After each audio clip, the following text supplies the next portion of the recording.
skies are wide, talking about a journey through the cosmic ride. Einstein and Thorne, they set the stage for a trip through time across the space age. Wormholes connect distant points in space, traversable paths to a far-off place. No black holes pull, no crushing weight, just a cosmic tunnel to a distant gate. Talking wormhole, stargates, negative energy, travel through the cosmos, it's our destiny. MH370, where did it go? Bowling 777 through a wormhole flow. We're talking wormhole, stargates, negative energy, travel through the cosmos, it's our destiny. MH370, where did it go? Bowling 777 through a wormhole flow.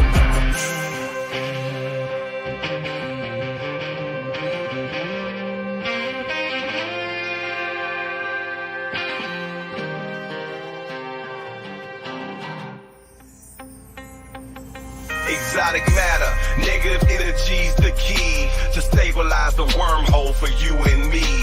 Quantum vacuum squeezed so tight, creating conditions for this wondrous flight. Static fields and lasers in the lab they play, generating forces in a new kind of way. Gravitational squeezing, Casimir's force, negative zones we need to stay the course. Talking wormholes, stargates, negative energy, travel through the cosmos, it's our destiny. MH370, where did it go? Bowling 777 through a wormhole flow. Thin shell formalism plates so fine, spherical geometry we realign. Energy conditions that we must defy. For a stable wormhole, let's give it a try.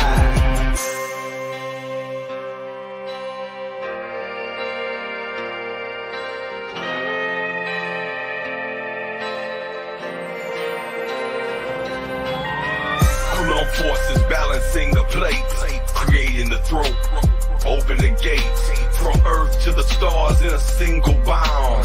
A shortcut through space profound. Engineers and dreamers hold the key to future worlds and what we could be. With science in hand, we forge ahead through the cosmic paths that we now tread.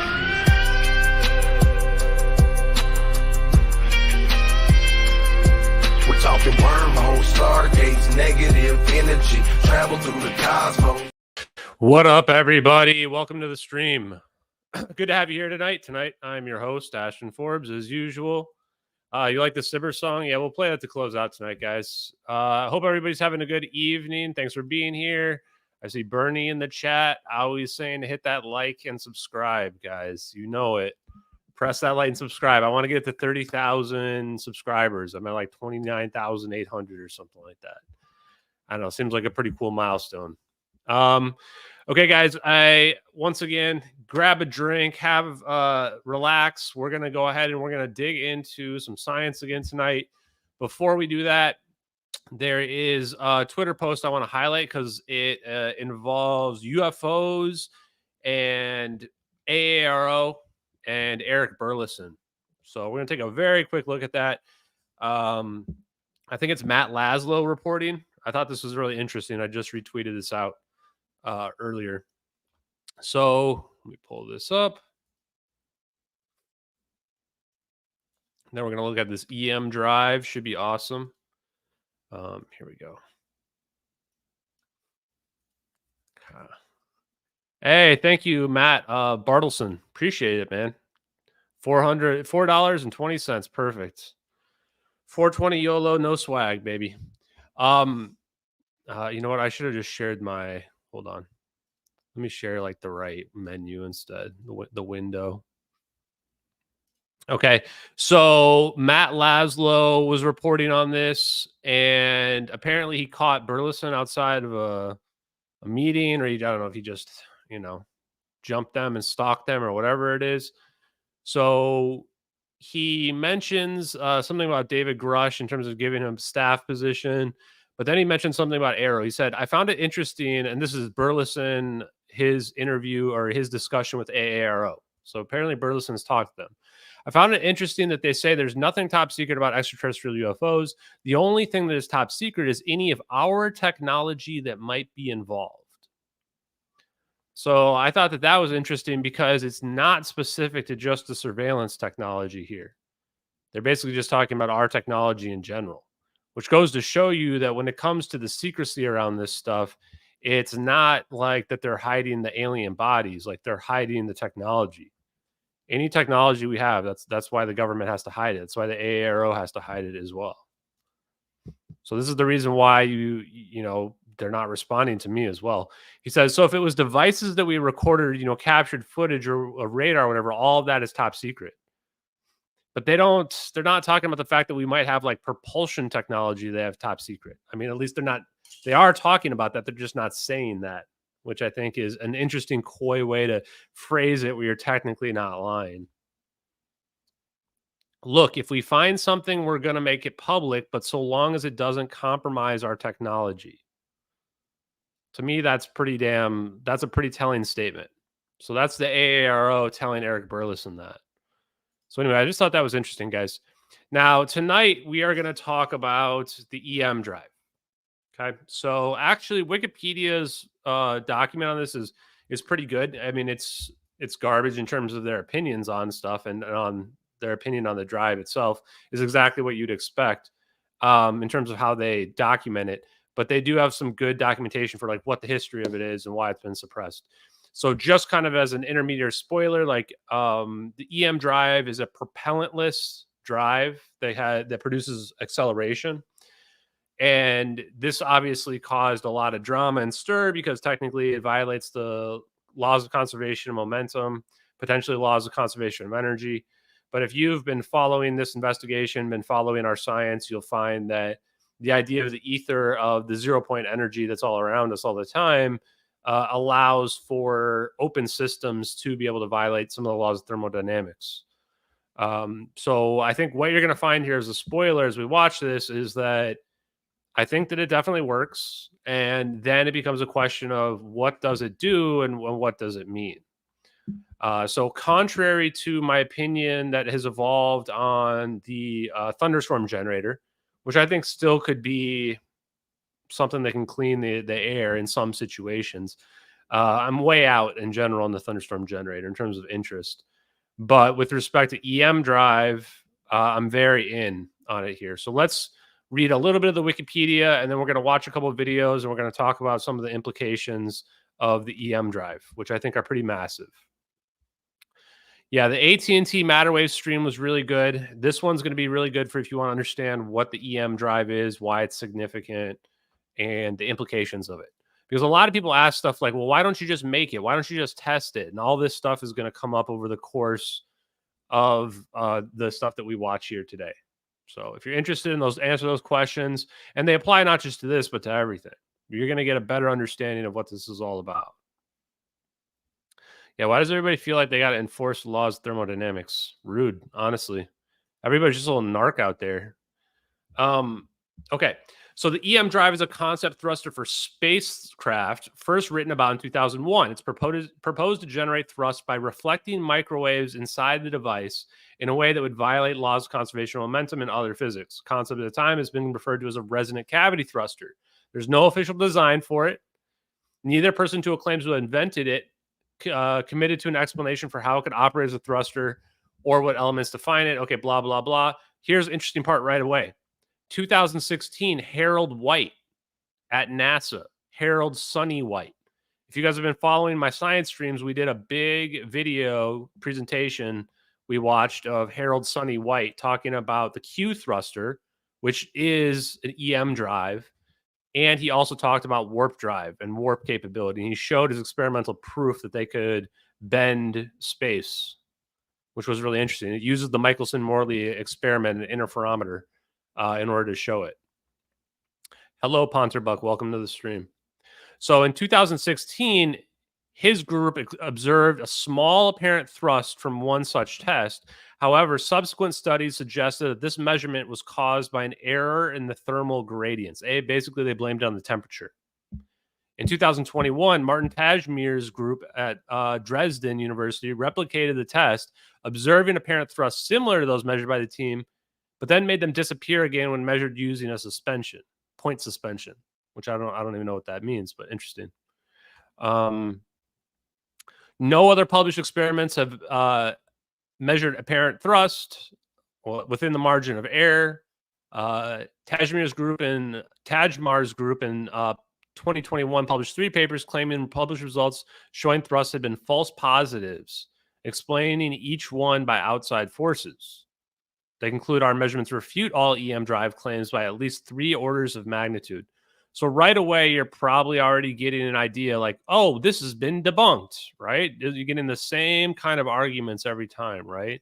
People, and you'll notice the logic for why something doesn't work. They'll say, okay, well, somebody tried to do it and they failed. Does that mean it doesn't work? Or does that mean they either came to wrong conclusions, wrong assumptions, or did they not conduct the experiment the same way the other people did? Those are the kinds of questions you should be asking as opposed to just assuming that things debunked. But there's a lot of people in this world that you're going to read something like this in Wikipedia, and the very first thing you're going to say is, well, that can't possibly work. And this is how they're able to keep it secret. You just convince most people that, and then there you go. I think that as we're going to watch here today, it definitely does work. And there's people that believe very strongly that it works. It just becomes a matter of what exactly is it doing.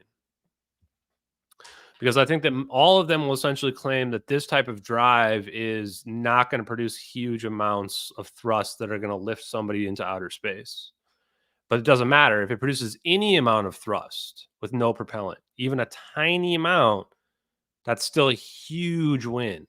That's what people need to realize. Okay. So the first design of the resonant cavity thruster was by Robert Scheuer in 2001. So this is about 20 years old. And basically, it's going to be a cone. That was the initial way that it was designed. But other models don't necessarily have to be a cone. They can have different types of shapes, etc. And so basically, everybody's is a little bit different. So then there was a bunch of different recreations here that claim to observe small thrust. And so it seems like there's like some people that claim it doesn't work. And then there's some people as well that have claimed that it does. So this is where you start to get into an interesting situation. When you look into the media coverage, all the media coverage is both dismissive, basically. They call it impossible drive. They say that it violates the laws of thermodynamics. They say that it violates the laws of conservation. And what you'll notice is in a lot of these cases, these are people that they have never done any of the tests themselves. So as a quick spoiler, it's really expensive to run these types of tests. There's like a whole, if you're following rigorous scientific methodology and testing methods that rule out any one thing at a time, it starts to become a whole business. It's extremely expensive to do and figure out, which is why there's the difference between the people that are out there experimentally and they're out there trying to do the work, like the Bob Greeniers of the world, for example, and then the people that are just like, well, I know what we can accomplish. Here's what the science, the physics, the theoretical physics like says we can do. And so you need both of them, honestly. But it goes to show as well why traditional academia can be so slow in terms of when you watch how many experiments they've done, it's gonna blow your mind, honestly. Okay. Let's see. Okay, so White's first press conference. So this is Harold White, Sonny White. I think this was right around the time we watched it. His first conference paper suggested that resonant cavity thrusters could work by transferring momentum to the quantum vacuum of virtual plasma, a new term he coined. They criticized this explanation because in the standard description of vacuum fluctuation, virtual particles do not behave as a plasma.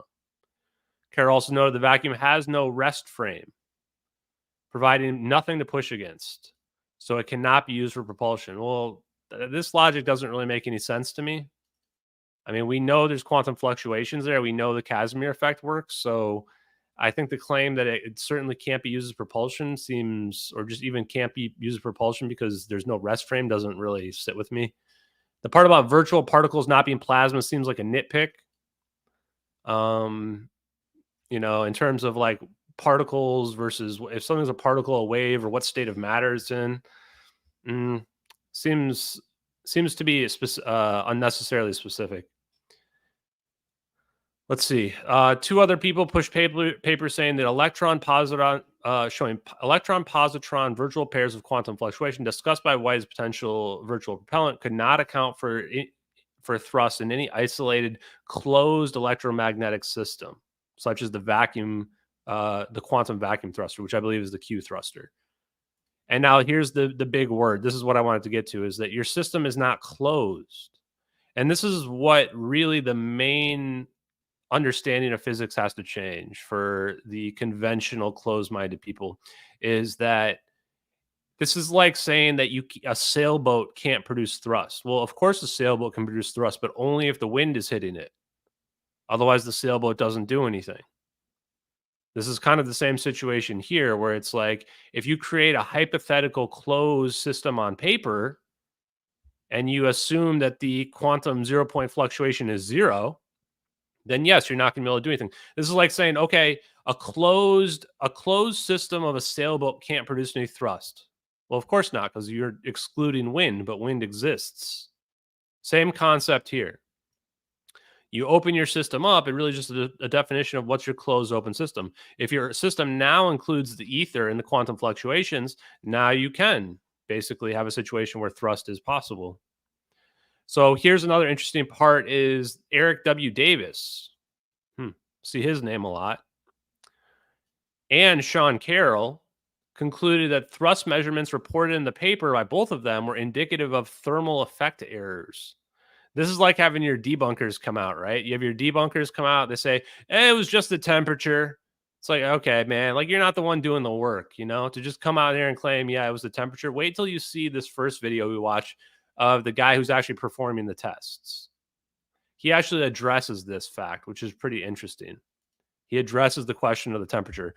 The first interview we're going to watch here is going to be with Tim Ventura. We're going to get to in just a couple minutes. It was way better than I thought, honestly. The guy knows his stuff, and there's a lot of stuff to comment on when he talks about it.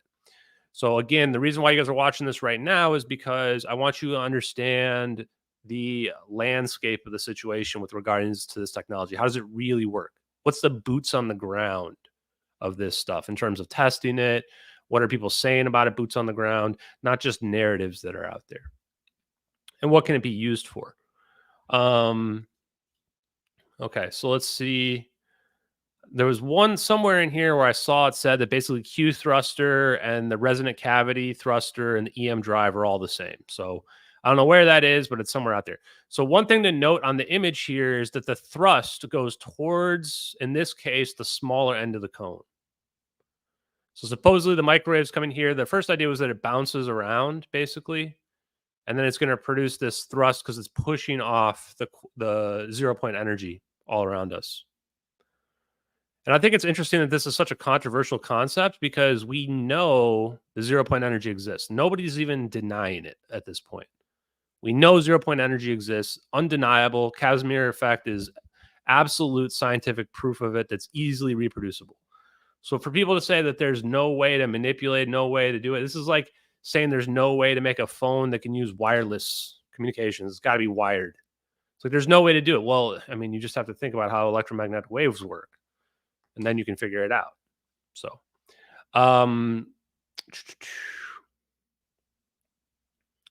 so then there's a bunch of people talking smack. Trying to remember what else there was. So it looks like the canny drive was the Q drive. So I don't know if the Q thruster is the same as the Q drive, but it is important to point out there are several different people producing these. And actually in China, they were producing one themselves. But supposedly China's isn't as good for some reason, which I'm not sure about.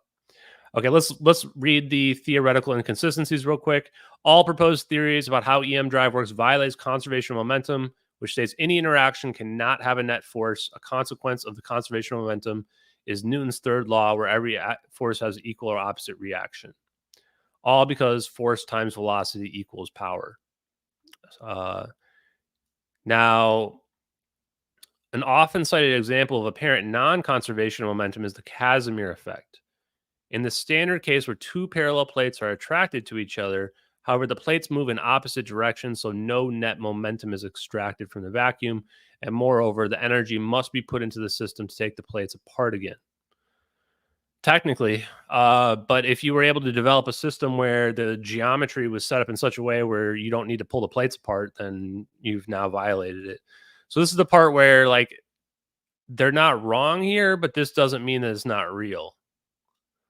And it just means that only the two plate system doesn't produce thrust. Like, okay, sure, but it's because the plates are parallel. So don't make them parallel, right? That's the basic idea behind the Q thruster or the EM drive. Assuming homogeneous electric and magnetic fields, it is impossible for the EM drive or any other device to extract net momentum transfer from either a classical or quantum vacuum. Well, there's probably not going to be homogeneous electric and magnetic fields. And one of the big things about a lot of this is manipulating magnetism. I don't know if the Q thruster is designed to do that. I don't think that it is. But there are ways to pull that off if necessary. Okay, so both Harold White and Mike McCullough's theories about how EM drive could work rely on these asymmetrical or dynamical Casimir effects. Exactly. So it's just not asymmetrical. It's just not two plates right next to each other. It's more complicated than that. You know, asymmetrical would be like where you're losing your symmetry. However, if these vacuum forces are present, then they are expected to be exceptionally tiny based on our current understanding, too small to explain the level of observed thrust. In the event observed thrust is not due to experimental error, a positive result could indicate new physics. So what does this mean? What's on the line here, guys, is that even an extremely small amount of thrust is going to be hard for anyone to explain because they believe that the vacuum energy all around us is very small. But if that vacuum energy all around us is much bigger, then it does explain why you're having larger amounts of thrust. And so the result there is new physics. Basically, this part here says a positive result could indicate new physics, says MH370X is correct. It's basically what that says. Okay. I think we're going to skip the rest of this. I don't know if Charles Buhler is going to be mentioned in here. They do mention the tapered cavities here, which is like a resonant frequency cavity. Now, which is interesting because the coherent matter wave beam, I believe, had resonant cavities as well on it. So heads up on that. I don't think, was this, oh yeah, so this one right here. So November, let's read this one because this is the recent one. This is the Q thruster test that just supposedly happened. November 11th, 2023, the Berry 1 satellite, a 3U CubeSat, was launched as part of SpaceX Transporter 9 rideshare mission. Produced by Rogue Space Systems, Berry 1's primary objective is to test the company's hardware and software, with a future goal of offering hosted payload services. Rogue Space Systems announced the satellite is equipped with an experimental propulsion system, referred to as Quantum Drive. There it is, Q Drive, developed by IVO Limited. The satellite's testing program includes a 60-day resting period post-launch to stabilize its orbit, accounting for initial perturbations such as outgassing. Subsequently, the experimental drive is planned to be activated with its effects observable through public satellite tracking services. So basically, they were going to use this to move the satellite around, to just shift it around. Because technically, people believe that satellites can't be moved around. But if we have Q thruster capability, we can move them around. Very interesting. This might be relevant to the Sibers stuff as well. Do we have how much do you want to bet the DoD has satellites that can move around using Q thruster and EM drives? Basically, one of the things you're about to find out in this interview too is this is also discussed. Is the very thing that they mention here is they mention the idea that you could use this to move satellites around because satellites are very light. Because the limitation, as you're going to find out, is that it's very small amounts of thrust, but it is thrust without propellant. Okay. So on January 16th, all of a sudden they start delaying and saying that the initial experiments are taking longer than expected. There's no set date for activating the drive. So why this is suspicious. And then all of a sudden, a month after that, February 9th, they announced the end of the mission with the loss of the communication of the Berry 1. For Rogue, this mission was still mostly characterized as a success. However, due to ongoing power system issues, the experimental drive provided by IVO was never tested in space. According to the CEO, the company is in discussion about including a new payload on a future launch. So all of a sudden, they don't say anything. They don't say anything, then all of a sudden they come out with this answer. Why wouldn't our best satellites be movable? Okay, so I'm going to skip because we're going to go right now to the video, but I'm going to kind of spoil it because this may be important to discuss. This video is really good because it answers a lot of these questions. Why is a satellite not movable for people that are up there? The answer is because you want it to be very light. The best thing that we can have is we want the least amount of mass possible for whatever we're sending into orbit. And the answer is because of laws of conservation and momentum and everything else that we've got around there. We want it to be very light. We want to put it in the specific orbit that we want, and we want it to stay there. Now, then why can't it move? Because if you give it any type of ability to shift around, you're going to have to manipulate its mass. You need to now have engines. And what do engines require? Propellant. They can require fuel. The moment the fuel runs out, now what? You've run out of fuel. Now you can't move your craft anymore. And now you have paperweights attached to you that you don't want in terms of mass. So this is the rub here related to this. This is why EM drive is so important. Because if there's no fuel required and you can produce thrust, then you can move your satellite around. And now you don't have paperweights attached to you. So I want you to think about that. That's why it's very important. And technically, amateur astronomers, if they move the satellite in outer space, you're going to be able to detect its trajectory change. This is one of the things we learned about with the MH370 investigation, was we learned that the satellites don't move around in outer space. They're like stuck in space. So whenever astronomers see them, they can project their trajectories for several weeks, and then they check again, and a week later, and all the measurements check out. It hasn't moved. Right. And it's just consistent like the sun going up every day. That's how we were able to track the satellites, by the way, guys, track every satellite that's out there. We looked at the amateur historical trajectories. I didn't, but a guy named Martin did, and he was very dedicated and looked up every single one and mapped them all out for that day. That's how we found USA 229. So it's kind of crazy that like we mapped every satellite in existence out there, including the Russian and Chinese ones. And we found the satellite that was looking at the plane, USA 229. Like a lot of people don't realize how significant it was the satellite was in this position. Like none of the other satellites were in the right position. This one was in the exact right location, in low Earth orbit, staring right down at our coordinates within, I mean, technically it's up in the sky 900 kilometers, which is, I don't know how many, 500 miles or something like that. But, you know, it's right there. So, okay, guys. Hey, Heather Birdie, nice to see you as well. Okay, let's get to our video. I don't think, I just realized these are YouTube videos. So if I start getting copyright struck, I'll have to download them. Just start screaming in the chat if we get a copyright strike here. Okay, guys?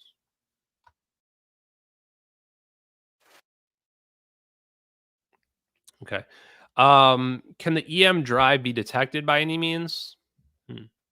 Sure. Probably the easiest way to detect is going to be a high frequency gravitational wave detector for the most part, a very sensitive one. But yeah, because what you're going to find out, this is another one of the answers to the questions here, so I'm just kind of skipping parts of the interview, is this does technically bend space. It's just bending space on such small scales that it's imperceivable, and the thrust is going to be very small. So let's dig in here. Let's go. I'm going to skip past the test overview, and we're going to go straight to the test analysis, and then we're going to go to listen to him talk about it, and then we're going to listen to Charles Buhler, and then we'll probably call it a night after that. See if I can. There we go. How's that look? Looks good. Okay. Python. I think that's the code. Things of interest over here. This is force in millinewtons on this graph. And over here we have kilovoltage. So it would be 0 kilovolts, which is basically no power applied, all the way down to negative 9.5 kilovolts, which would be down here. And then this from 0 to about 17, which is the microamps current. And the pressure was somewhere in the zone of around, somewhere around 7.5 times 10 to the minus 6 torr. So that's the basic parameters of the test.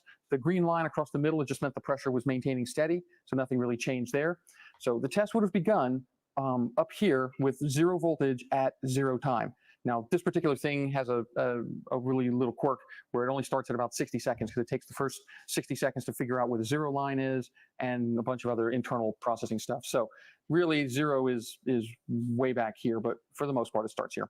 So while the voltage was off, well, you see there's nothing going on here. There's no thrust. Thrust is just pretty much blank. There's a tiny bit of upward drift because, again, this is a poor boy's vacuum chamber.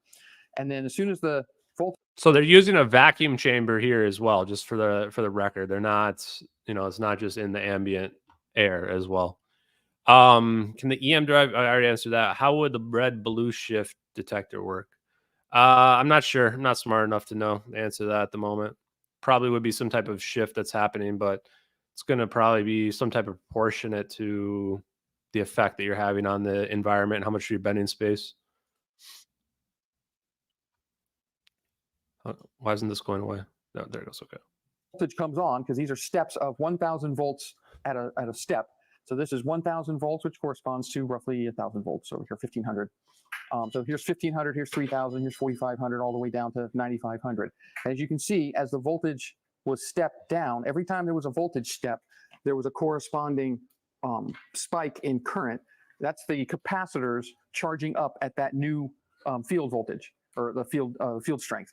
And although I don't have field strength on this particular graph, basically it's about 2 times 10 to the 8th down here. So this thing's winding up basically. And then I guess these green lines that shoot up, it's like it's the capacitors are adjusting to the new voltage. And then it looks like this is maybe some constant thrust here, might get small amounts here. Let's see what it says. By the time you get to 9,500 volts, the field strength at this voltage level is around 2 times 10 to the 8th volts per meter. So every time there's a new voltage spike, you get a little current spike, but then it goes right back down. And then all the time you get all the way down to 9,500 volts, then you're all done with current spikes, and you have just a continuous replenishment current through here. This is really the current through the 100 mega ohm resistor that feeds the system, and whatever the plates are losing in just current for the most part. So as we're going along, this was about 300 seconds worth of runtime. This is what when you pay money for thrust in a spaceship, this is what you're buying: force times time. So this is what you buy. This is impulse. This is impulse seconds. So if I was selling this as a service, thrust service, I would have had 300 millisecond.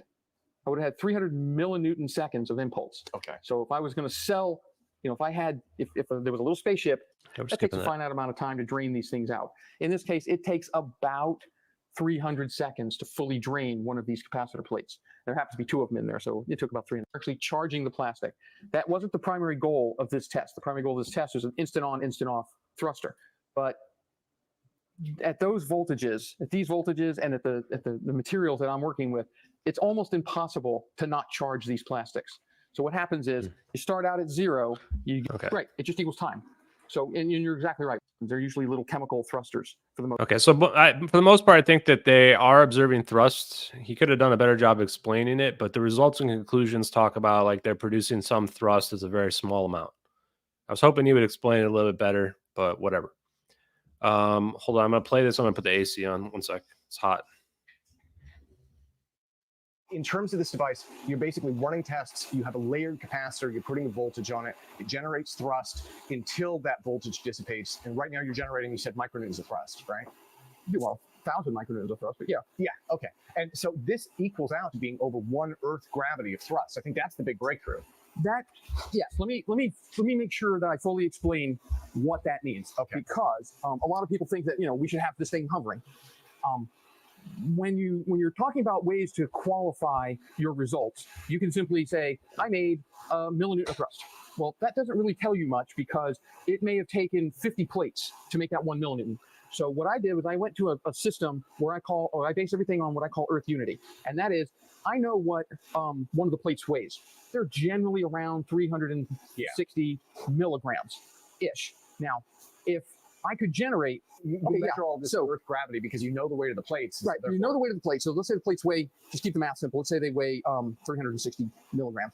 Well, 360 milligrams, if I was going to lift something that Okay, obviously milligrams are mass, and we're going to talk everything's in Earth gravity. So 360 milligrams of force is about 3.6 millinewtons. So if I had a balloon that could lift 3.6 millinewtons, and I put the plate on there, the balloon would be able to hover the plate. So basically, he's explaining that in talking about unity, he's saying, okay, well, how much force do I need to make this phone counteract the force of gravity to be able to hover? So they're using very light plates, and then they're getting very small amounts of thrust. But he's basically trying to say, well, I want to make a balloon basically be able to lift this plate up, or a balloon that is ambient, that's not going to generally move. I want it to lift. I want to see some effect. Hopefully I said that right. If the plate was generating 3.6 millinewtons of thrust, it would be at 1 Earth unity. It would be able to lift its own weight. Not the weight of the power supply, not the weight of the vacuum chamber, not the weight of the frame that's around it, but one plate. So my plate. So yeah, and then people talking about element 115, you don't need any elements for this. Like, again, whatever propellant you're using for your thrust is, stuff that, you're going to use up. You don't want to have stuff to use up. You can just use up the energy that's around you. You don't need any elements, this or that, right? You don't need any of that stuff. Right now, the test you just saw obviously only made 1 millinewton of thrust, and there were 2 plates. Okay, so that means I had 700 or so millinewtons of material, and it only made 700 milligrams of material, and only made 1 millinewton of thrust. So obviously I did not make anywhere near unity. I made something on the order of 1/7 unity, whatever that is, 15. So that's good. He just explained exactly how much thrust this is making. So for the people that thought, oh, this is going to produce enough thrust to lift somebody off the sky, lift somebody up and shoot them in outer space, it's not going to do that. It's only producing 1/7 of unity, essentially. So for pound, you're only getting 1/7 of what you need to lift somebody up. So it's not producing the amount of thrust that you need to escape Earth's gravity. But it doesn't mean it's not producing nothing. Yeah, this is solid state, this device is. And for people that want to know what that means, it means no moving parts. %. But this particular test, the beauty of this test is it went up, you saw it came down quickly, and then it went back up quickly. This is a quick on-off. This is what I would consider a navigational thruster. So it's something I want to move to the left. Press it on, and move to the ship to the left. Turn it off. Thrusters that are going to do real work, like lift the weight of your spacecraft off the moon so that you don't have to have landing legs, you can just hover. That would be a completely different thruster, and that thruster takes on charge and packs on charge and keeps packing on charge. And like I said, as long as the spatial relationships exist, as long as the charge is in the thruster, it will continue to make thrust. So what we do is we run those thrusters for 10,000 seconds, 20,000 seconds, and that packs up 5, 6, 7, 8 millinewtons worth of thrust in the system. So now I got 2 plates that weigh 700 milligrams that would need to make 7 or 8 millinewtons of thrust in order to be at Earth unity. Okay. But those thrusters can, if you give them enough time, you give them 20,000 seconds, which is like 5.5 hours. I don't know if you've ever ran a warp drive test for 5.5 hours, but it takes 5.5 hours. And I have other things to do in life. So the goal is to optimize both sets of thrusters, the ones that are designed to do the heavy lifting and the ones that are designed to do the quick lifting. So that's already really great, guys. Like, I love what he just said there right away. He's telling people, like, it depends. You design your engine for what you're trying to get it to do. It's not as simple as like, just show it to me working. With respect to the ones that are just going to maneuver you around, like a small Q thruster, you only need a tiny amount of thrust, because all it takes is a tiny amount of thrust if you just want to maneuver around in outer space, especially if you're already in orbit. You only need a little bit of thrust to move around. That's the thing about space, right? Space allows us, the medium's a lot less dense than the medium that we're in right here. The problem with travel generally, the reason why we can't accelerate is that the more faster we go, the more friction we get for going through the medium of the air. And this is the big issue that we have. So this guy talking is Andrew Arugema. I don't know. How do we say his name? But he basically is the engineer. He's the guy on the front lines working with Charles Buhler. Charles Buhler was just on Glenn Beck. He was talking about the EM drive. He was talking about things like when he mentioned getting above unity, this is what he's talking about. He's talking about producing an engine that's powerful enough that it can lift somebody off the ground and bring them into outer space with no propulsion required. So pretty big. And like he just said here, he's going to say it again in a minute, but this is Star Trek impulse drive. This is what I've been telling you guys. This is Star Trek impulse drive. It has a different purpose than warp drive and has a different purpose than an actual wormhole. Impulse drive like this is meant for just maneuvering. You know, I don't need a warp. I don't need to go through a wormhole to go to my bathroom. You know, like think of it like that. I might need a wormhole if I want to go to Las Vegas, but I don't need a wormhole if I just want to go, you know, next door. But it would be nice if I don't have to get up. Like if I can just sit in my chair like this and I can just be next door and I can just hover around. Now that's your warp drive or maybe even your impulse drive. If I just want to maneuver around and reach my phone that's over there, but I don't really want to move, then that's just my impulse drive. Just says. So important to understand the difference. Here we go. The reaction force. They're completely complementary to each other. And right now, the test you just saw was a quick reacting system. But what's in all the articles and what everybody is saying, well, why don't we have flying cars? Well, that's coming. You know, we now have. So, and also I just want to add as well that what's the difference? Well, the difference is adding a huge amount of voltage. Keep the voltage, charge up your plates. If you charge that plate up, then like he saw before when he showed us the graph, you're getting more and more thrust. So the idea is instead of small amounts, get really, really huge amounts. And Charles Buhler is going to explain some of this when we go through the second video. About, I'd say about one, I've done experiments where I've gotten as high as 1.5 Earth unity on a plate. Yeah. It was very, very, very controlled. You know, it's a single plate. It's all in a big thing, and it didn't float. But it could have. If I had figured out a way for it to be isolated and charged and gave it the 5.5 hours or so that it needs to. So here's the big issue too, is people are like, why didn't it just float? Because, well, when he's got it set up, it's not just freely suspended. It's not like he's got a plate freely suspended. He's got to have it like attached to stuff. Otherwise it's going to fall down. So he wants this plate standing up. Now he wants to be able to show that it could lift off, but how do you show that, right? Like, how do you make your experiment so that you can charge it? Because presumably it's got like, you know, wires connected to it for it to charge. But the concept is what's important, is that if you can prove that this is a thing, then you can make a craft that has it built on the inside that the whole craft floats up. To charge up, it would have lifted its own weight. And one of the demonstrations I'm planning on doing is that exact thing. I'm going to build a thruster. It's going to be hanging on some little thin wires, and it's going to be. So he's talking now. He just answered the whole question, right? Is you're just going to wire it up on a really thin wire. So you build your experiment, and it'll show that it'll lift up. Kind of, you know, free to just hang there, and then over the course of 5.5 hours or so, it will actually lift up off the wires, kind of like an old thruster, or I'm sorry, an old lifter. It kind of, you know, lifts up, and it's held in place by the little wires that hold it down. Well, the wires are going to be supplying ground and high voltage, and they're really just there to keep the thing from flipping over because there's no guidance or control in this thing. So Little who Doug Crunkett basically just kind of spoiled it, but here's the idea then. So if you need to be able to add charge to your plates, and then you need to ramp it up. You need to ramp up the charge because the more charge you get, the more lift you get. Then what's the best mechanism for something like this? You can't use something with propellant in it because you're going to run out.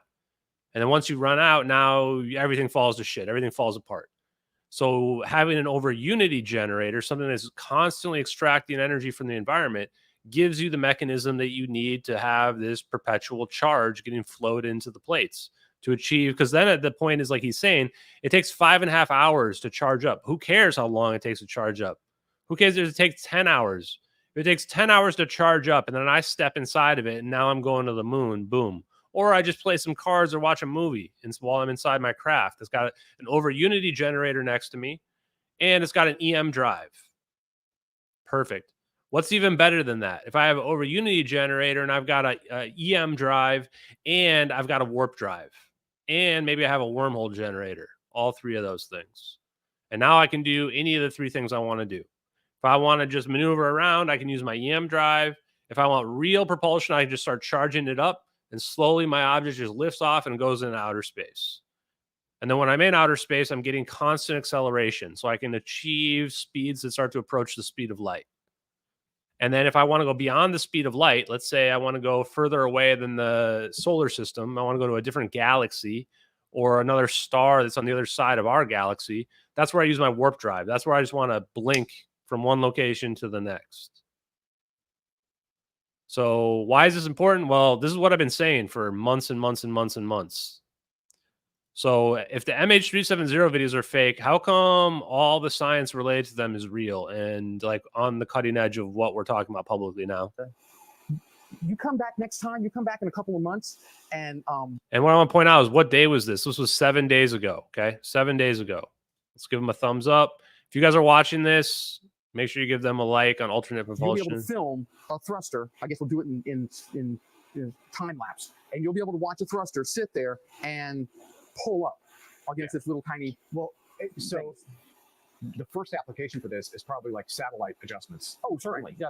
So there we go. He just talked about it. How weird is it that the Q thruster, it was that whole purpose of the Q thruster was going to be for satellite adjustments. We just read the Wikipedia about it that said they were going to be able to prove their work because amateur astronomers would just be able to look up and see that the satellite is in a different spot. Keeping. Okay. The first thing is because in space, the value of mass is king. You know, that's what wins. The lower the mass. So for example, and I don't want to use any name brands, but the satellites. The loading mass is king. So here you go. He's going to explain what I just did. I mean, I've already watched this. Is why I knew. So I'm not that smart, but here you go. I don't know. There's 8,000 of them up there or something right now, and they give you satellite. They give you cell phone all over the world. They have little tiny Hall effect thrusters on them that look about like a thick coffee cup, about the size of a coffee cup. The whole propulsion system is it's a tank. It weighs about 60 kilograms, whatever, 120 pounds or so. There's 4 or 5 of those coffee can looking things, and they run for about 6 months. They because when they launch a satellite, they put the satellite into a kind of a iffy orbit, and then they turn these things on, and these thrusters run for about 5 months, and they slowly spiral out. It's called a Hohmann high energy transfer or a high efficiency transfer orbit, and they get out to where they're going. And after about 5 months, you're pretty much out of fuel. Yeah. You got just enough fuel to deorbit, I believe. I think that's what the international law requires. So that's interesting to know how the satellites work. So they give them propellant, they shoot them up, and then it takes them a while because they slowly get further and further away from the atmosphere till they get to their rest point, and then the propellant is used up, and that's it. And then maybe you detach the rocket thruster at that point so you don't have this dead weight, or you just leave it on there, I guess. But you really don't have a lot of maneuverability. And basically, those satellites only last a few years. And then they deorbit and burn up, and you got to put another one up there. And they're millions of dollars. In our case, you would put basically, oh, and by the way, those little thrusters only put out like 30 or 40 millinewtons of thrust at most. Okay. The Hall effect thrusters, maybe That's interesting. So even the propellant ones are only putting out 30 to 40 millinewtons of thrust. 10 millinewtons of thrust, something on that order. For the same amount of mass, for the same coffee cup sized thruster, without the fuel tank or anything. So for a few pounds, I can put 100 millinewton thruster that you can turn on, and it does its job. And then when you're done, you turn it off. Okay, my thrusters operate at that range at 100 millinewtons. It'll operate at 2 watts, 3 watts. Okay, the Hall effect thrusters, they're up at 200-300 watts. And when you if you run out of fuel, they're paperweights. Yeah. They're worthless. Mine, since it never uses fuel, since it never uses oxidizer, there's no interconnection with the rest of the Earth forces or whatever. You turn it on, it runs. You leave it on for 6 months, it runs for 6 months. You turn it off, it's off until you turn it on again. It's funny. This is so similar to over Unity, right? It's turn it on, it'll run forever. Turn it off, you can turn it off. It's just basically it's so clear that you can see the same scientific concepts are used in EM drive and over Unity because they're both manipulating the same thing, the vacuum, quantum vacuum. That's what the instant on, instant off was. So that would be an example of a use for an instant on. So basically what he's saying here is for a situation with a small satellite, this is ideal because this allows your satellite to get into orbit and you now don't have a dead paperweight attached to it. You can still move it around. And you can potentially get into the correct orbit a lot quicker. But the fact you can move your satellite around is a game changer. instant off thruster. Well, that's why I asked that also, because a lot of people wonder, what can you do with a micronewton of force? Can't do anything with a micronewton of force. Okay, it's an annoying little unit that the only reason anyone's ever even heard those words put together before is because no one's been able to produce a lot of thrust with these devices before. Okay.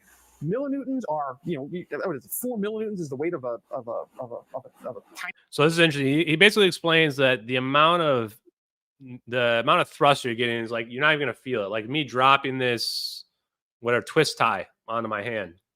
It's like it's on me, but it's not encumbering my hand. It's not making my hand feel heavy. It's a very small amount. But once you get to outer space, that's great. Who cares? Because even a tiny amount of thrust is now infinite acceleration. That's the beauty of it. So when you get in outer space, it's amazing. Even that tiny amount, if you were to just keep pushing my body with it, for free, it's going to start adding up. Paperclip, a plastic paperclip, 4 or 5 millinewtons is the weight of a paperclip. It's a ridiculously small amount of force. 60 millinewtons, you couldn't even feel it. If somebody put 60 millinewtons of weight on your skin, I don't even know that you'd be able to feel it. You certainly wouldn't be able to say, oh yeah, that's 60 millinewtons. Okay, these numbers are useless. But in space, 60 millinewtons is enough to push a 600-pound, 300-kilogram satellite, given enough time. 5 months is a long time. 300-kilogram satellite is like what? 500-600 pounds, something like that. It's even more, right? 600, almost 700 pounds, probably. So basically, you can push something at 700 pounds with that, right? So yeah, so even with that tiny amount of force, you could still push my body if you were getting it for free. So could this replace the ion thrusters on Starlink? Absolutely, absolutely. Right away, this has got me excited because he's listing practical applications that you could sell this to private military contractors for immediately. So now I'm already wondering, why are they not buying this? Because they've already got proofs of concept with experiments here. And it's just a matter of scaling it up. So I presume the answer is because they've already got it. They've already got it. And we know they've already got it because we've been watching their fucking warp drive and teleport and their wormhole stuff. The same idea of the warp drive and the wormhole and the MH370 videos, this is the same exact concept. It's the same overall concept. And that's why we're watching this right now. The difference is scaling it up and putting more voltage into it. And what you're going to find as well is that maybe there's a better medium to use than why are we using 2 plates to do this? What if we just charge up our plasma? We just take some coherent plasma stuck in a magnetic field and we just start ramping up the voltage on it, right? What's going to happen then? Are we going to produce cold fusion? Just a thought. I don't know. I don't know for a fact. I'm just spitballing. To never turn your rocket engine off. Yeah. So yes, the forces are very small, but the time duration is very long. There's whatever it is, 3,600 seconds in an hour. So there are so many applications for this too. So one of the things that I just read about. He also said the time variable is very long. So this is another really good way to think about it, because even with the tiny little amounts of thrust, it's never going to wear out. So the problem with any thrusters in space is they run out of fuel. This thruster never runs out. So even though it's doing a tiny little amount of thrust on us here, it adds up over time. So it's basically the story of the tortoise and the hare. The tortoise is the EM drive and the hare is the rocket engine. And the tortoise wins in the end because it's got more endurance as the battle that wins. Was a proposal to send basically microprobes on an interstellar journey. And the idea there was to basically accelerate. Oh, yeah, I saw that. Yeah, very lightweight probes and get them out. Okay, so I'm going to skip through some of this. Actually, wait. To, like Alpha Centauri or something like that. I think he says impulse drive here. Thrusters like this yes, and I don't like to talk about Interstellar because this is the, and I'm probably going to get in trouble, but this is the Star Trek impulse engine. There it is. It does warp space to produce the thrust, but it's effectively a sublight engine. Okay, you pack enough of these things together, So it's Star Trek impulse drive. It does technically warp space, but it's very small effects. What did he say there just at the end? You probably get in trouble, but this is the Star Trek impulse engine. Yeah. Okay. It does warp space to produce the thrust, but it's effectively a sublight engine. Okay. It's sublight engine, so it's sublight. That's the big thing too, right? So the fact that we always talk about breaking the speed of light isn't really that big of a deal. Like, yes, it's cool that we can have the speed of light break, and that I think that's like more of a wormhole. And maybe even warp drive can pull it off as well, honestly. And maybe it just becomes like a difference without a distinction at some point. I'm not even really sure. But you have to realize that there are different purposes for what we need different things for. Same reason why we have like little scooters and we also have cars. Why don't you just drive your car everywhere? Why don't you just fly a plane everywhere? Because I don't need to fly a plane to go to my parents' house. It's only a couple miles away, right? I don't need an airplane for that. It doesn't make any sense. So this is the big rub here, and why a helicopter can be more beneficial than an airplane. It's like a different tool for a different purpose. Together, you'd have newtons of thrust. You pack enough of those together, you'd have kilonewtons of thrust. So yes, you could push something like a small spaceship or a probe or whatever you want to do, but it's never going to go past the speed of light. Yeah, so it's never going to go past the speed of light with this kind of thruster as well, which is why if people wonder, like, why do you put down the EM drive? Because this is just a rudimentary form. This is just the proof that we can bend space-time. It's very small scales, but it's absolutely experimental proof, the same way the Casimir force basically proves it already. So this is why I'm not super excited about it, about why I'm taking it very seriously and why we're doing a whole stream about it.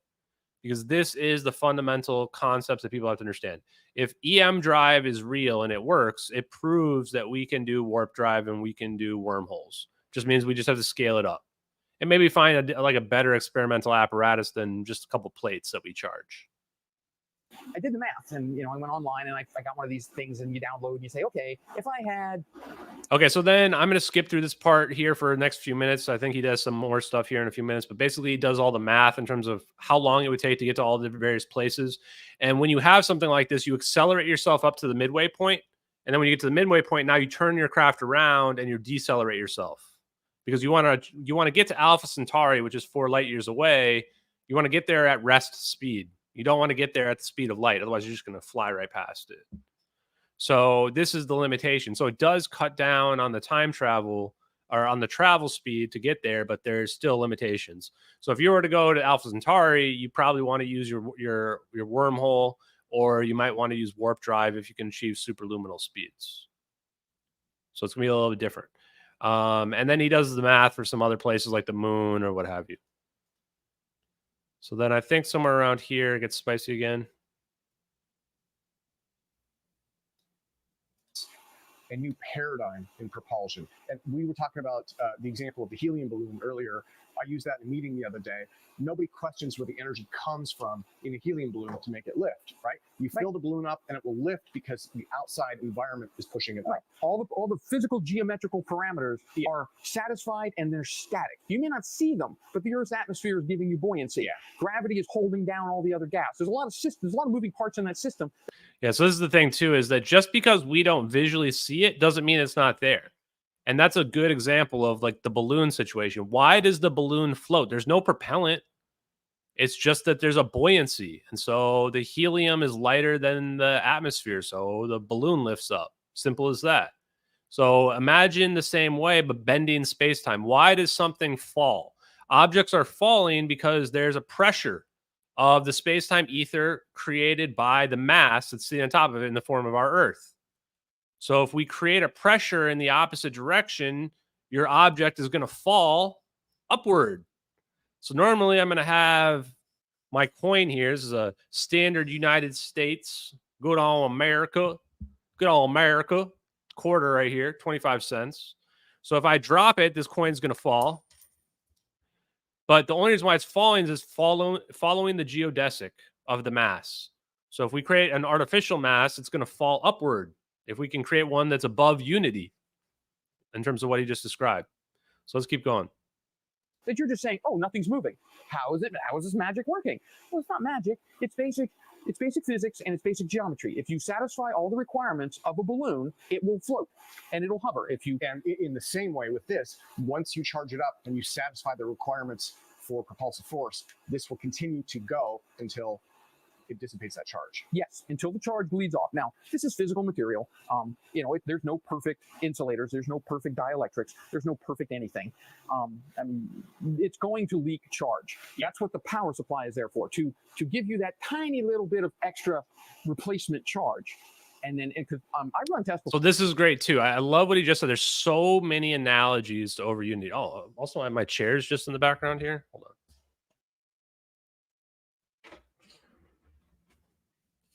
on. Okay, we got rid of that chat. Ugly chair. And eventually the planet will shift and I can put my poster back on the wall. So the charge builds up. That's super important, as I believe that was Rob Lee just mentioned. So once again, the benefit is that it's constantly acceleration, and acceleration is a force. So as opposed to velocity, where you can get to 100,000 miles an hour, but you're never going to speed up anymore. That's the benefit of these engines, is they can constantly continue to get you to speed up and up and up and up and up.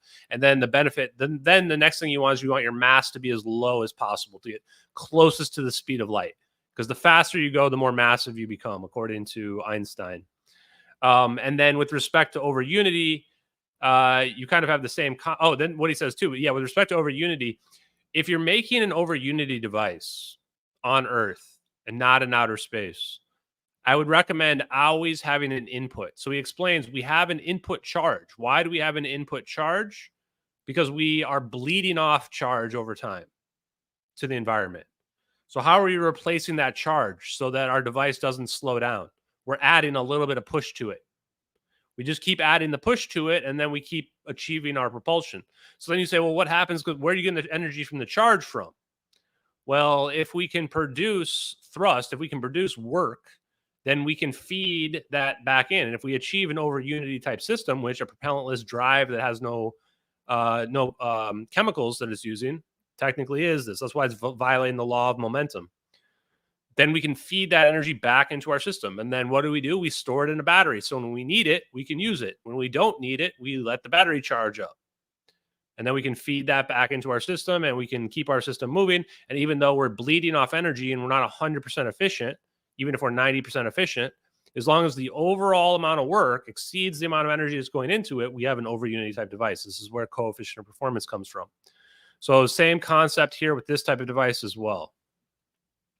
And in that situation too, you could still have it be the battery getting charged. Like you don't need an over unity device on this. You could have a battery being charged by a solar panel. And then you only add the excess charge when you need it to make up for what you've lost or something. I mean, you can do it any number of ways you want. Yeah, you can also reduce the speed of light. The other part I was going to bring up is, well, what if the material we're using is not the right medium to use? So now this goes to Salvatore Paius's plasma. He talks about plasma all the time. And we look at the orbs, we're seeing plasma on those orbs. Well, what if there's a better medium? What if we use a better medium than just, a plate? What if we use a balloon, a sphere of plasma that we can charge that will then produce thrust in the opposite direction of the gravity? And maybe plasma is a better medium and we can get way better effects from it than using just two plates, right? So that's the part where the plasma thing comes into play, where I was like, whoa, yeah, now it makes sense, because nobody in the world is thinking about the idea of plasma. We're still thinking about Thomas Townsend Brown and using plates to generate our asymmetrical thrust or a cone or whatever we're doing. Why are we using any of that? Let's just use contained plasma in a magnetic field. And then let's do it that way and charge that bad boy up. Can we achieve superconductivity? And then I'm going to spoil the next part too, because I want to make sure I don't forget it, with Charles Buhler, is he talks about they're using DC, which is direct current here. And when we talk to Salvatore Paius, he talks about high frequency and he talks about AC current. So maybe there's a way to advance this where you use AC current instead of DC current, and potentially you can induce superconductivity or achieve other effects that are, anomalous, let's say.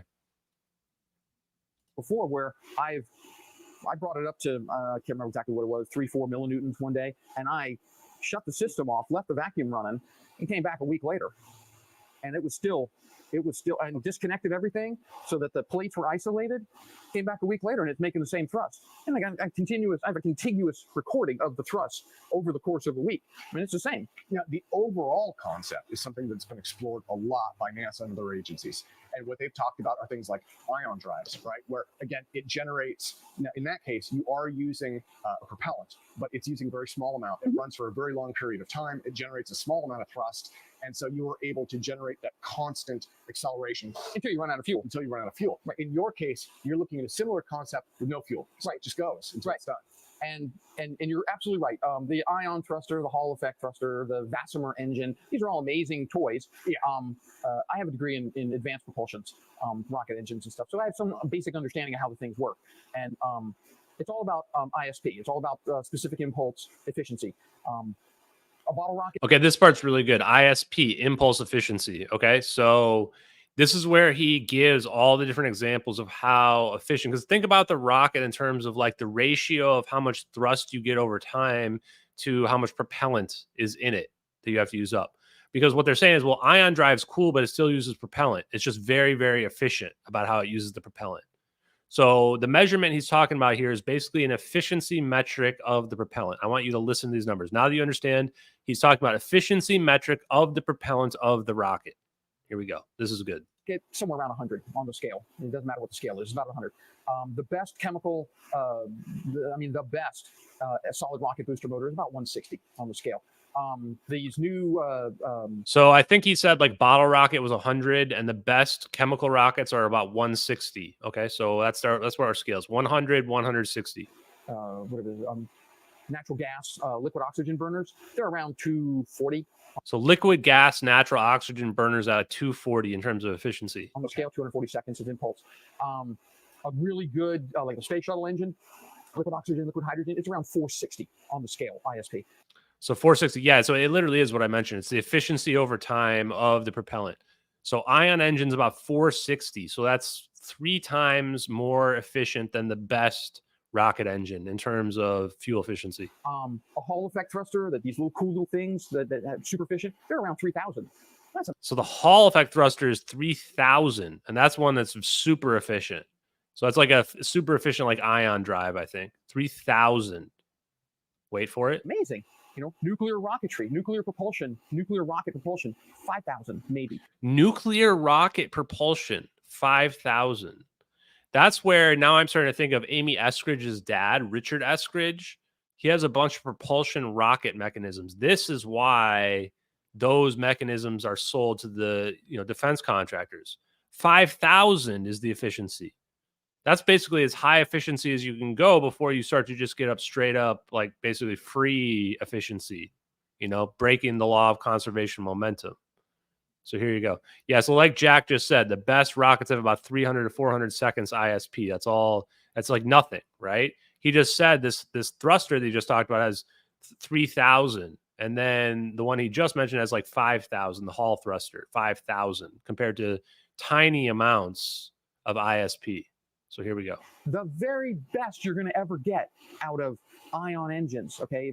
This Vassimer thing, if they ever pull it off and actually shrink it down and make it useful, maybe 10,000. So the best you can ever get out of an ion thruster is 10,000. So conventional rockets, best rocket ever developed, 160. The Hall thruster with an ion thruster, the best ion thruster is 10,000. So those ion thrusters still have propellant, but they are just extremely tiny amounts. Okay, well, wow, that's great. If you started at 100 with bottle rockets and now you're at 10,000, that's amazing. Yeah. Okay, on that same scale, my propulsion system is at 1 billion trillion. Because 1 billion trillion. Okay, that's a lot of zeros. So this thruster EM drive 1 billion trillion, because basically the only loss of energy is due to the bleed of the voltage to the vacuum. So it's just however efficient you can possibly make it, basically. So that's the level of game changing we're dealing with here. We're dealing with going from 100 ISP efficiency for a bottle rocket to 10,000 for the best possible ion to now 1 billion trillion. So, this is completely paradigm shifting.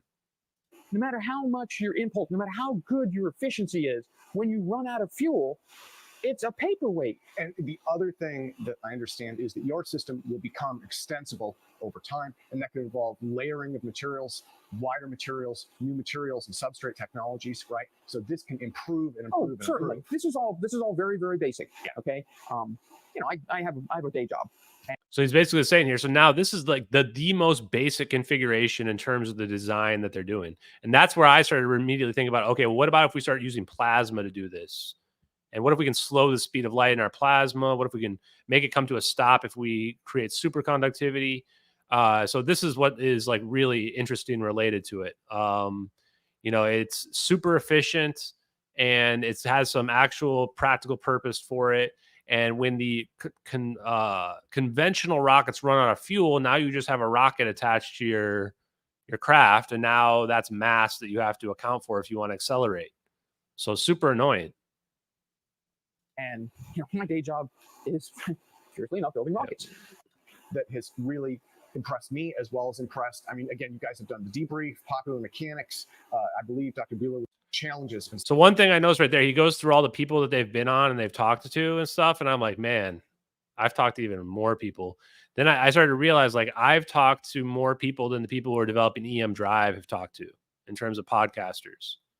So part of me felt, well, that's awesome that, you know, I've helped give these videos in the case of MH370, this new invigoration, and definitely check out the, I think is Mike's last name Adams, the health ranger. Check out the interview I did with him. But at the same time, it's also sad because it goes to show nobody cares about this stuff, man. Nobody cares about this. Like, nobody cares that that we have this technology. Nobody cares about, you know, they don't believe it, all these different issues, right? They're not watching the EM Drive stuff as well. Like, nobody pays attention to this stuff. Setbacks that you have to overcome. Like, for instance, with the vacuum chamber, which you talked about numerous times during our conference, you know, you've expressed all of these issues that you've had to overcome, right? In terms of turbo pumps, getting it down to the right pressures, ways that it can leak. Okay, so yeah, he talks about all the issues they had to overcome as well. Just want to ask this question. Did I change my mind on the lettered ashen? No, the lettered ashen is almost certainly real to some degree. Yeah, Apex been covering this stuff for years, and I'm guilty as well, guys. It's not that I'm putting other people down, it's that nobody pays attention to it. I basically don't pay attention either. And it shows how yeah, it shows how easy it is to sweep this stuff under the rug. It's simple, it's trivial to sweep this under the rug. Nobody's paying attention to it. And what he talks about now is he's got this binder. They've done, I think he says, like 30,000 tests. Like 30,000. And he goes into details about the temperature stuff as well, where like all the details they do to make sure the temperature is not an issue. And they monitor like when they do the experiment, and they make sure that all the humidity in there has been taken out so that the reader doesn't produce a false positive result. So this addresses a lot of the complaints in the Wikipedia. We're going to probably skip past that, but if you want to watch the video yourself, you can listen to it. He talks about all that they do for that, and that you only change one variable at a time. Actually, we might be done here. We'll go to one of the later questions. They basically change just one variable at a time because you want to make sure that whatever the issue is, that you're addressing that. So it's like the shape of it, the material they use, the coating they put on the material, every aspect of it can change your experiment. So the last thing I want to say on that front is that people wonder, like, why are you not doing experiments? I don't want to be that guy. I don't want to be Andrew. I love Andrew. I would actually consider hiring Andrew if I was doing this, because I can tell right away that he's a very smart guy. He knows what he's doing with respect to experiments. I just want to produce the stuff after it works, right? And this is the difference between somebody who's like an investor or a business person versus somebody that just wants to find the stuff out. And then you realize too, well, if you just know how the science works, then you can reduce the amount of experiments you do, because you can tell just intuitively what theoretically should work versus what theoretically won't work. It doesn't mean you're going to be right all the time, but that's how you can narrow down the possibilities. So that's why it's important that you have the people that are like the Andrews, but you also need the Charles Buhlers of the world who understands electrostatics, who can say these are the types of stuff that should work.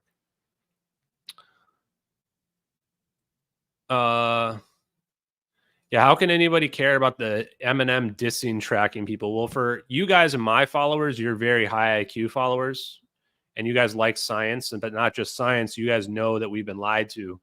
And so you guys like to learn the science that you're not going to learn. They're not going to teach you in the history books or on the Discovery Channel. But it's true. That's why you guys are here, right? And this is a good time to say that, like, I know this stuff's real beyond basically any doubt. It's wild to me. Like, I'm actually already getting to the part where, like, I probably have to start being careful about what I'm saying as well, because yeah, like, it's getting a little bit too real in terms of how much stuff we're discovering and how much is already out there. Like, clearly this is just being covered up by the government, and that they've got better stuff than this. If you think that, like, this guy who's doing the interview right now, not Tim, but Andrew, if you think that the government doesn't have better stuff than this, you are naive. Like, what the government has and what they can produce in their labs. Because the thing is, one of the other last points, I just remembered this, that he talks about here, is he talks about the idea of, well, how expensive it is. Like, the detector they have to put in there for the heat, they bought the $1,000 version of it. There's $1 million version of it. That's just the detector for having accurate temperature readings inside your experiment, so that you can show that your experiment's really producing thrust, as opposed to it's just the temperature variable, or, you know, the temperature's causing it. That's the difference. $1 million just for one piece of that. So now realize that when they're doing these experiments in the private labs, they've got tens of millions of dollars worth of equipment. They have the best equipment. They know what's really happening because they have the best equipment. The people like Andrew and Charles who are trying to do this third party, they've got to get investors. They've got to get people funding this research. You know, it's expensive, really expensive. And their equipment, frankly, sucks compared to what the private military contractors have. So this is why when people say prove it, it's a whole process for proving it. I don't want to prove it, although I don't mind proving it if I've got the PMC, private military contractor labs. I don't want to do it privately. I don't want to be running the experiments privately. That job sucks. I mean, for me, it does, at least. I'm glad he enjoys it, and I would love to have Andrew on my team.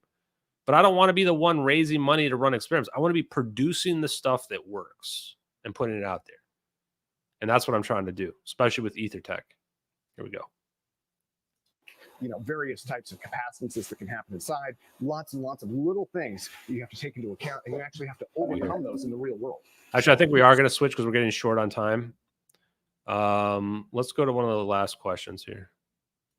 Hard work, day in, day out, right? Overcoming the technical challenges.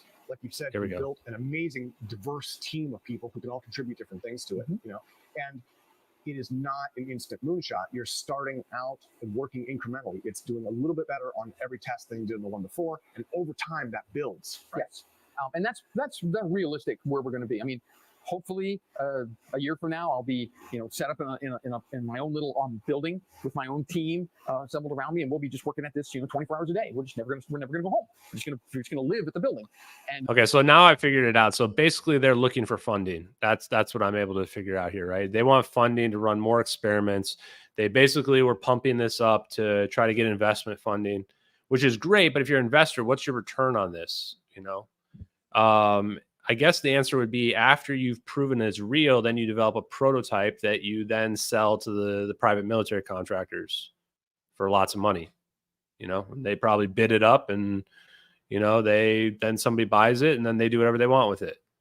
You know, so you kind of have to think about, like, this is the part where I come in with the business side of it, is that I look at this and I go, this is great, but how interested am I as an investor here? Like, I don't want to just know we can produce thrust. I want them to produce something that produces the thrust. Like, what is the design? What is the patent that you're making here related to this? And then how can I profit off that? How can I sell that to somebody? How can somebody utilize that and have it be economical? Q thruster is the same idea as the EM drive. They're all the same concept of pushing off of the environment. But it's a matter of how you're pulling it off. And I just think, just because of the MH370 videos, you know what? We'll go show that for just a second. The drone video is the one where I keep coming back to it. Like, the drone video is the one, guys. This is the one that tells the story of the science. You know, you get to this part here and you look at this, you go, oh, why are we using plates? We want spheres, and we want our sphere to be a plasma sphere. We don't want it to be a metal ball. And then that's how you can learn about, like, you can connect what we've already learned to like what we're seeing in practice in the black projects. So look at this. Look at this damn heat signature. Look at that heat signature, that beautiful heat signature. There's so much information right there. In my mind, that proves that this is a warp drive that's utilizing plasma and magnetic monopoles. Now, the part I'm still confused about is the shape of the heat signature and location of it. Like, is this self-contained within a bubble? Or is this just how far the energy levels, like when you're creating your magnetic monopole, that's just the natural non-radiating barrier with the environment? I really can't tell, actually. Like, is there a physical shell around this, or is there not? I don't know. My guess would be that you don't need one eventually, but is this technology there not have a shell? I'm not sure. I mean, look at that. Look at this heat signature in front of the plane. This is the part where, like, when I look at a frame like this, and the heat signature itself is a natural heat signature. It's not like it's all like a perfect U. You know, there's like a little bit of black in there you can see, which is what you would expect for a device that's operating in the real environment. It's not going to be perfect every time. There's going to be little tiny discrepancies based on how fast it's spinning, the camera, all this stuff. So that's why when I look at this, I go, holy shit, that whatever we're looking at there is real science. So magnetic monopoles would seem to describe it. Now let's go to Charles Buhler's video. So that Andrew video was really good. I liked it more than I even thought I would. Oh, crap. One sec, guys. Wait, maybe I have it queued up over here. Oh, yeah, here it is. Okay, so this is pretty good. Let's go. I think we're just going to start like 5 to 7 minutes into this. 3 kids. Yeah, I have consulting. Okay, so this is Charles Buhler. So this is the guy that's been going on Glenn Beck or whatever, talking about this EM drive. I don't know what they're calling it. I don't know if they have a name for it, but he works for Exodus Propulsion is the name of the company. I'll try to paste this into the stream afterwards as well. I do not want to waste time doing something that is not real, that is not worth it. Drew is the same way. So we have to be 100% sure that what we're seeing is correct. Oh, there we go. And real and reproducible and leads to the next experiment. If A is correct and B is correct, then C has to be correct. So we've been following this progression since 2018 now, building upon it, improving upon it, and trying to increase the force density with every test article that we. Oh, he goes by Drew? Okay, yeah. Oh, that's Drew. Okay, Andrew, duh. So Drew, yeah, Drew, I like him a lot. Drew's a smart guy. I can tell within a few seconds of watching that earlier today that Drew, the guy we were just watching, he knows definitely that the stuff is real and he understands the scientific concepts behind it. My only complaint with him would be that he's doing it the hard way, right? You're going through 30,000 iterations and you're trying to make it better every time. Like, you need to be a little bit more focused in terms of like, this is the design that's going to work. And what you're going to hear Charles say here is that he's going to say they're using DC input as opposed to AC input. Because I talked to Salvatore Paez, I would be looking for extremely high frequency alternating current inputs, potentially also having some type of alternating magnetic field as well. And that's mostly from looking at Ning Li's research. But I don't know. Maybe those are the answers. Maybe they're not. That's what I would be doing personally if I was doing this type of research. We make. But because we're self-funded, we can only travel in one straight line. We can't attack all of the different possible concepts that can arise. The science is very general. It's not very specific. It tells you in general what you should build, what you should do, but it's not very specific. So it's open to a lot of interpretation.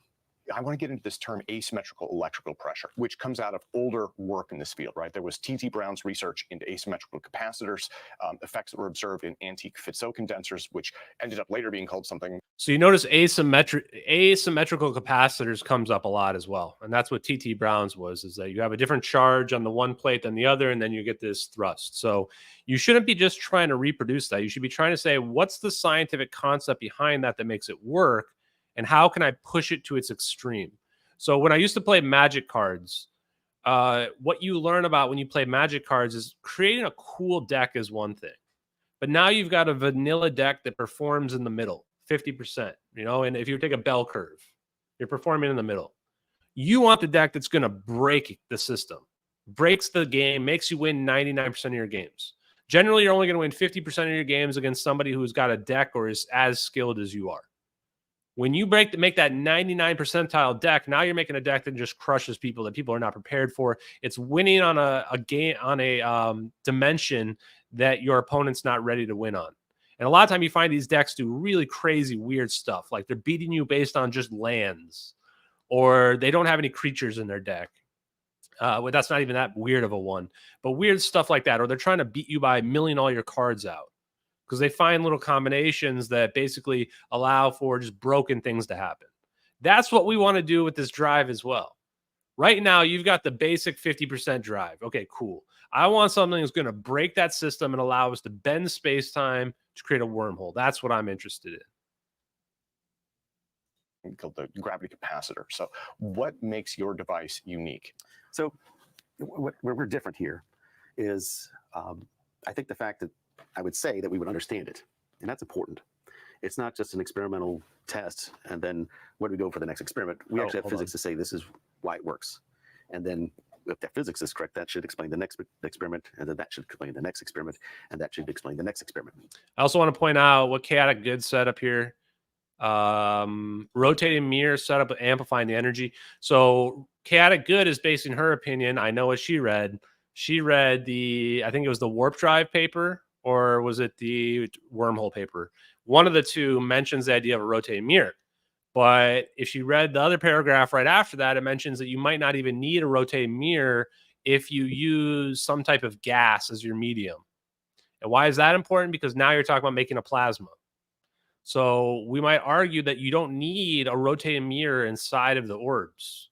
As long as the orbs have the right type of medium, type of fluid or plasma inside of there, maybe it's helium, maybe it's not, maybe it's helium-3, maybe it's sodium, maybe it's some other gas, maybe it's some combination of gases that produce those effects. I think in cold fusion devices, they use like deuterium or something like that. Correct me if I'm wrong, chat.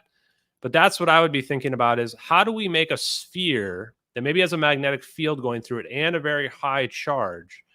And what gas do we put in there? And then we shine our laser beams towards the middle or whatever it is, and we create our little singularity to produce our magnetic monopole. And now our magnetic monopole is basically acting like a little black hole inside of our contained orb. Anyway. So 1,500 experiments later, that's where we're at. We followed the same path until we find an experiment that proves it wrong. So in doing so, we've uncovered a lot of nuances from experiments. One of the nuances is the fact that there are two types of charge: free charge and bound charge. That's known very well from electrostatics. So, but we can take advantage of that because they have different. Yeah, the problem with talking to these guys, like Ryan B mentions here, is like there's no way to talk to these people without coming across as completely condescending and egotistical and narcissistic. There's just no way to do it. Like, I understand why the debunkers think that I'm some kind of narcissist. I'm like really not in any respect whatsoever. But I can understand why they think that, because from their perspective, I'm somebody that's just sending bullshit to people, and none of the stuff I'm talking about is possible, right? So from that perspective, you must think in order to reconcile your beliefs that I'm a narcissist. But if it turns out that this science is real and I just know it's real, it's like claiming the person that says 2 + 2 = 4 is a narcissist. Why are they smiling at me when I say 2 + 2 = 5? And I keep telling them that 2 + 2 can equal 4. It's not possible. It's like, of course I'm going to appear like I'm narcissistic. What do you want me to do? You want me to pat you on the head and tell you, yeah, just keep trying. 2 + 2 = 5, right? It's not a matter of, it's just a matter of it's going to come off as condescending if I'm like, yeah, EM drive is really awesome. But what do you think about just bending space-time entirely with it? And maybe that'll work out. Maybe they'd be like, oh, yeah, okay, well, that's something that we could work on, but we're not really there. We're still on the small scales. We're still in the baby steps of this, blah, blah, blah. And so that's why the conversation is a little bit difficult, because I want to be like, okay, let's talk about the plasma orbs, like let's talk about magnetic monopoles. Like if you looked into any of that, and they'll be like, no, we haven't. We're not at that level yet, blah, blah, blah. So it's like saying 1 × 1 = 2. Don't worry, I'm not one of those guys. I believe that math actually works, but I do believe that geometry is what we need to understand better, personally. Different contributions to the force, if you will. One of the things that makes this device unique is that the propulsive force begins once the device is charged, right? So that makes this device really unique. And there have been, I guess, concerns about this possibility of like violation of conservation of energy, right? Because if you're putting energy in to charge it and then it generates force until it discharges, do you see any potential conflicts there? Oh, absolutely. I mean, as a scientist, it's very mind-boggling, right? Because we can't explain how, when we turn the power off, it's still there. Now, the physics will tell us that free and bound charge does not need a power supply. Static electricity does not need a power supply. So once you apply the charge to a geometry, as long as the fields exist, the force should exist. But that doesn't rest easy with myself or other physicists of how come the force continues to act. So that's really interesting, guys. You know what this reminds me of? Do I have the electrostatic force in space? Let me see.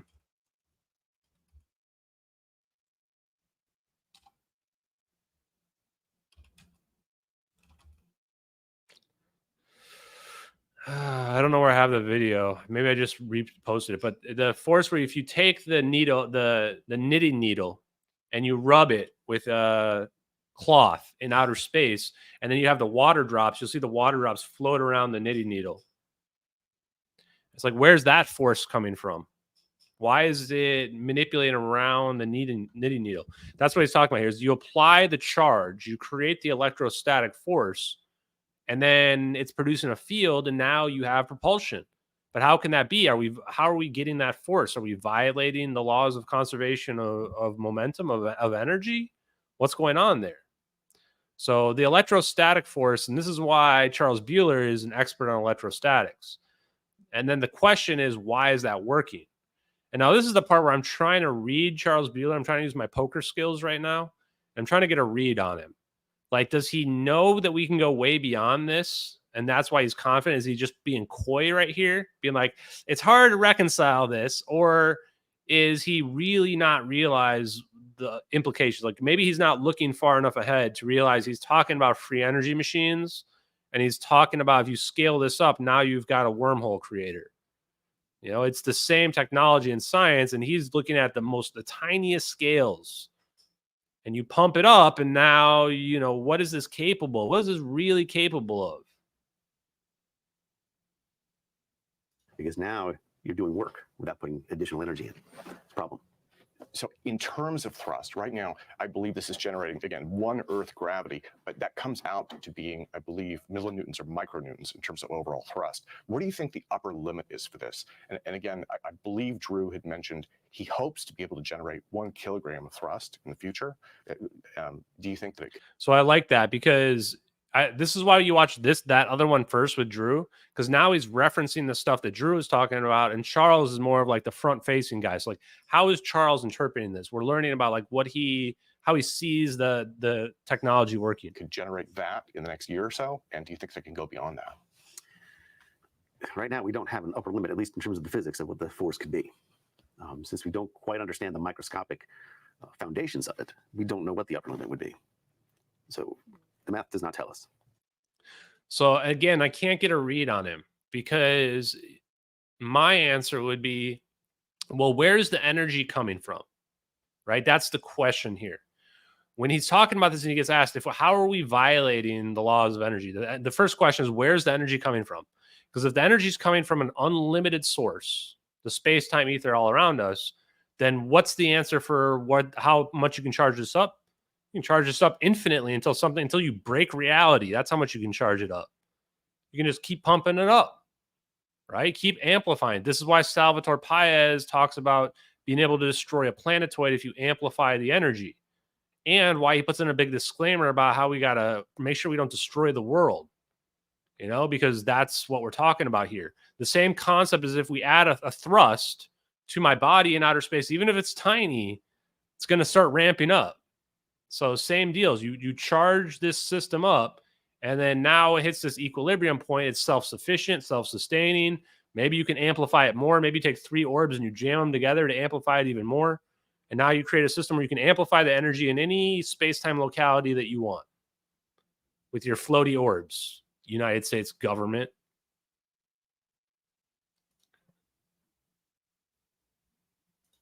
So when Drew projects a kilogram, maybe we could get a kilogram. Not sure. We have to go to very different routes experimentally to prove that. So we'll need new. Oh, I do want to answer this question. So why do these guys who make free energy devices not just mine Bitcoin? Who says that they're not? Free energy device doesn't mean infinite energy immediately. There's a time factor as well. This is one thing that you learn when you play a lot of video games online, multiplayer games. People are always cheating. They're always cheating, always looking for an edge. Not even just in video games, in every game and everything ever. Everyone's always looking for an edge. So to answer your question, some people are doing it, and that impacts the price of it. And those people are exploiting the system, and they don't want to tell anybody else about it. Now, the other side of it is that not all of these people know about how to mine Bitcoin, and they don't even know that you can do that. And at the end of the day, that energy is still worth something. So there was just a video about how somebody went to a hotel and used their energy to mine Bitcoin. Kind of a smart gimmick, because the hotel doesn't realize it. But the hotel starts to realize you're pulling a huge amount of energy. They're going to cut you off because you could sell that energy back. And presumably the price of the energy is got some relationship to the price of the Bitcoin. So those are your answers. But it's not a bad idea. Like, honestly, now that you guys say that, like with the EtherTech over Unity device, one of the issues is what happens if you use in any over Unity device. You don't want to short circuit it. So you have a capacitor that you charge up. So whatever energy you're producing, if you're not using all that energy, you got to put it somewhere. So you put it into your battery. And then you release that energy from the battery. But it's really an issue if you want to be using all the energy that you're producing from the ether. You want there to be an equilibrium. We're using all of the energy perfectly. And so what do you do with the excess energy? If your energy production is way up here from your over Unity device, but you're only using this much energy, now you have this much difference here where you've got to figure out where you're going to put that energy. Well, here's the answer. You mine Bitcoin with it. You use all this energy from here to here, and you mine Bitcoin with it. You use all that energy until you get to a point, and you use the Bitcoin mining to equalize, to create an equilibrium between how much you're producing and how much you're using. That's how I would look at it. Yeah, it's funny you mentioned the data center thing.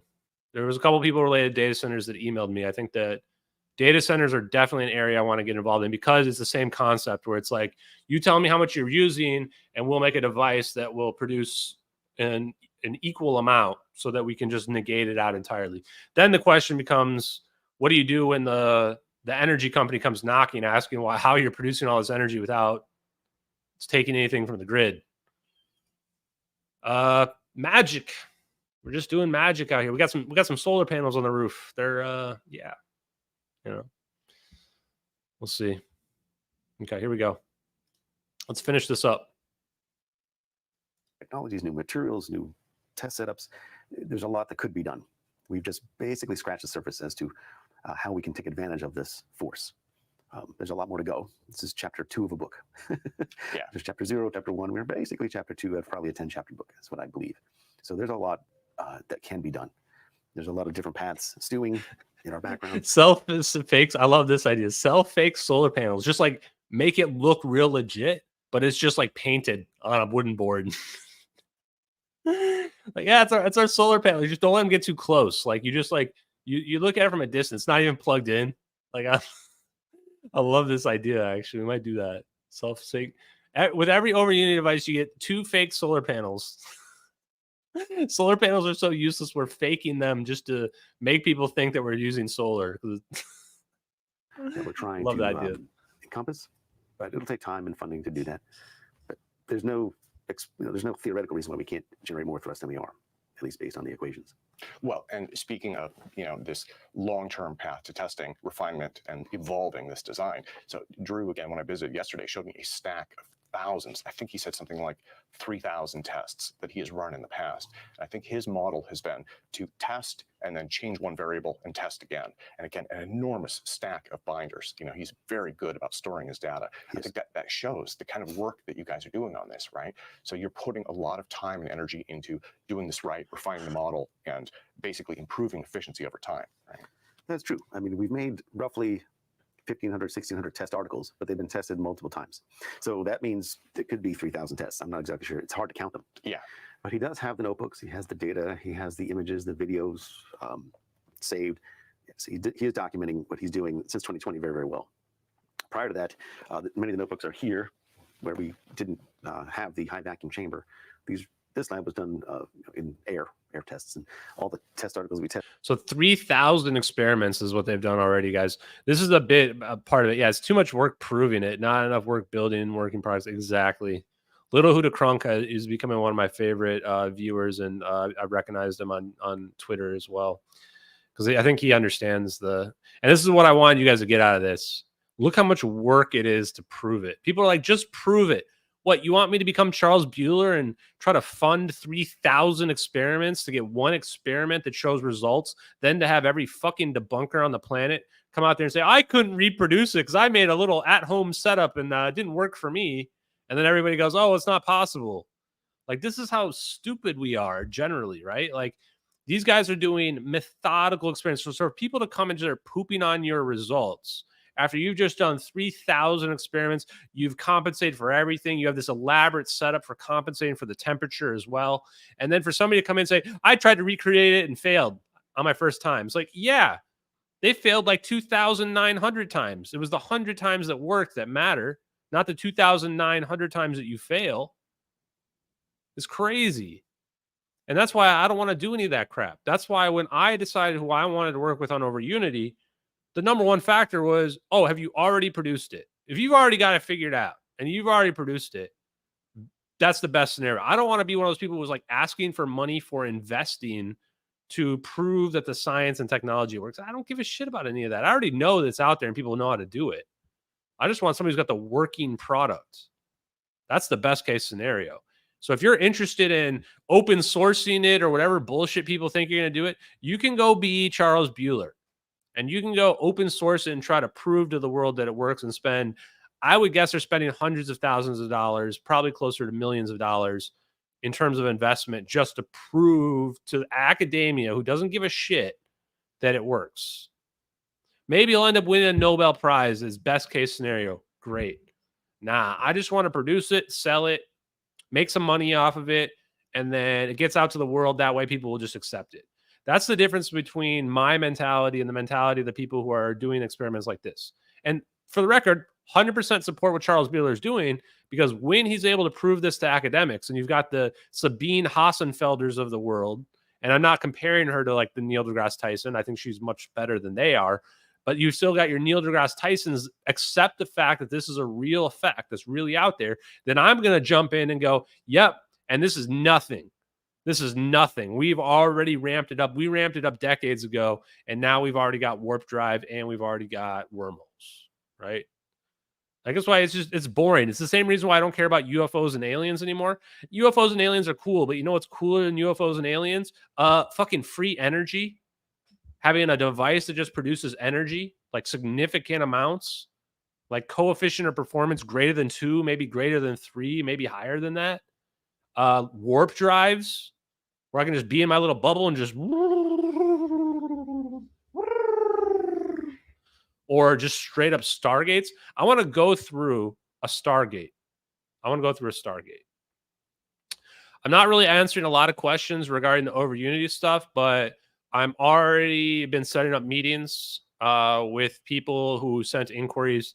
So if you happen to be somebody who is interested in the Over Unity thing, you've got to answer the questions about what your budget is, what your power consumption is, what you're trying to use it for. And then we'll set up a meeting with you. We'll discuss it and we'll figure something out from there in terms of proof of concept and showing you how it works.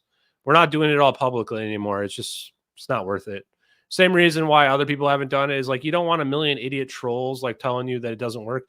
I already know it works. I don't give a shit about how many people think it doesn't work. So, you know, we'll just sell it to the people that wants to see it work and wants to use it. Solved. That's how you skip all this bullshit that like Charles Buhler is like painstakingly going through. Like, bless this man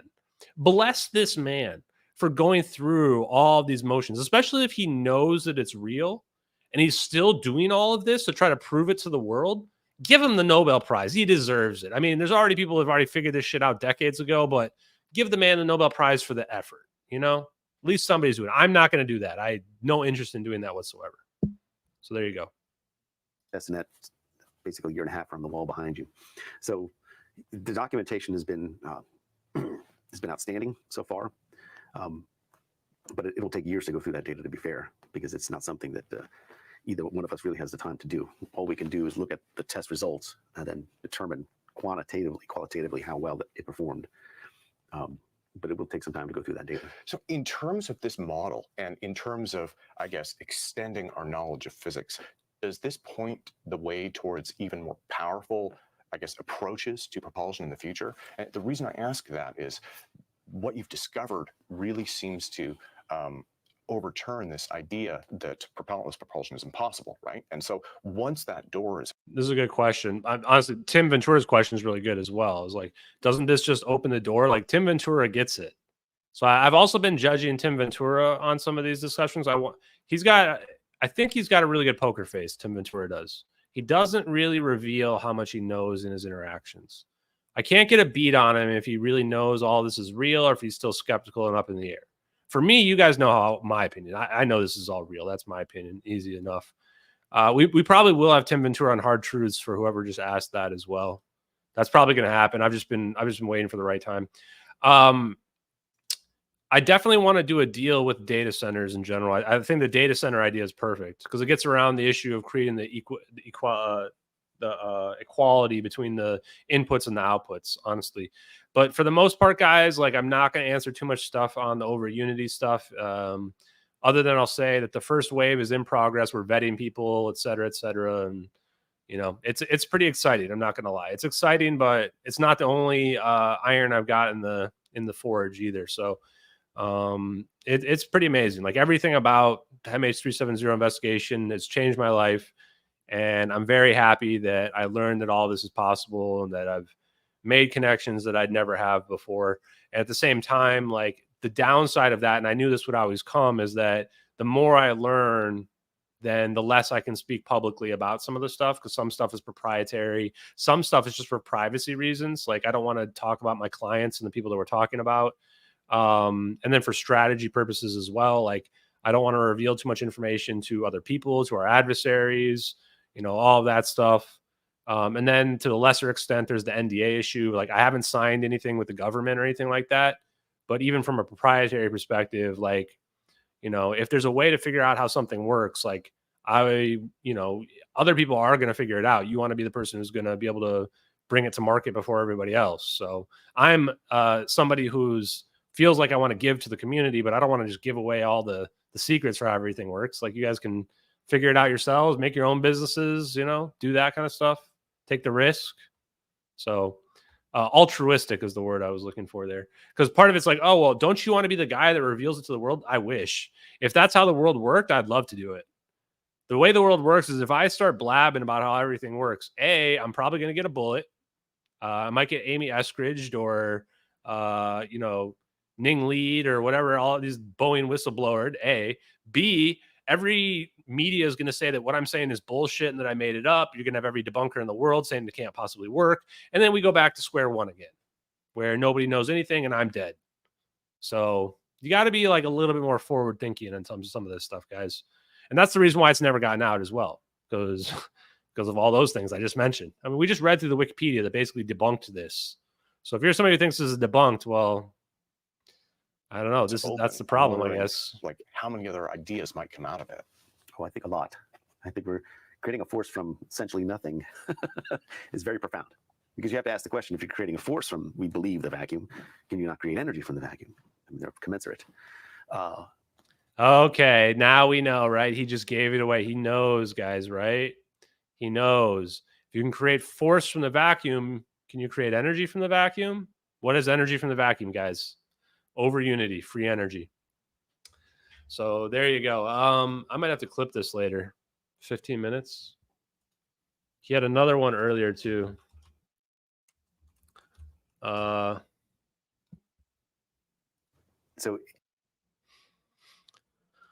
it's not a matter of bringing it to market. You know, that's the thing. You try to bring it to market in a public sense, and you're going to get sabotaged. It's never going to happen.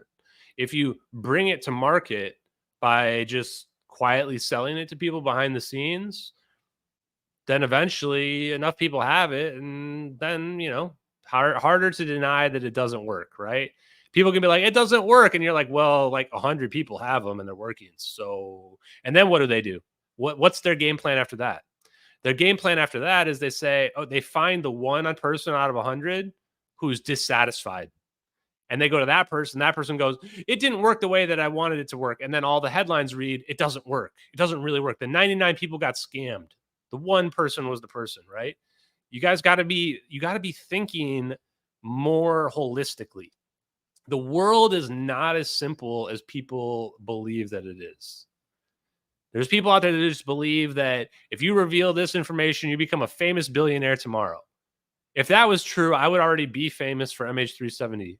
Everybody would have realized those videos are real. They would have tracked down Edward C. Lin. The media would have tracked down Edward C. Lin. They would have been hounding the AARO to get an answer for if those videos are authentic videos.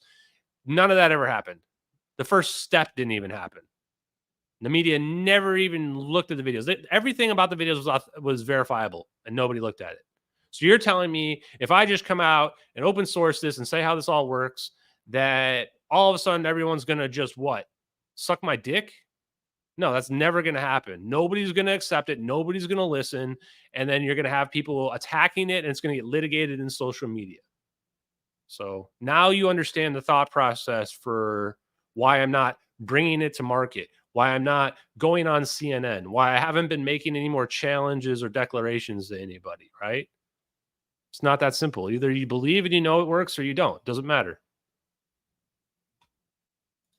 what is nice about it, it can, I think, give you a little bit of insight into the structure of the vacuum. And I think scientists, beyond what I've done, will try to explore that a little bit further. There's a lot of unknowns about the energy of the vacuum. Yeah. So he just talks about, going on. oh And shit. there's two components to explore, should they be willing to. He talks about manipulating the energy of the vacuum. Think about that, guys. What is manipulating the energy of the vacuum? If you manipulate the energy of the vacuum state, now you're creating a pressure differential. Is that basically the same as creating a negative energy pressure, which is creating repulsive gravity? Now, maybe you can even polarize your situation. So, you know, you abuse the laws of thermodynamics. If let's say I have two halves of space. I've got this half and I've got this half. If I shrink this half, what's going to happen? This half is going to come to fill it in. If I shrink this half, what's going to happen? Then this half is going to come to fill it in. What happens if I expand this half? If I expand this half, then this half is going to come fill it in. If I go back to this now, I expand this half, then this half is going to fill it in. So now you can realize there's 4 different ways to manipulate it.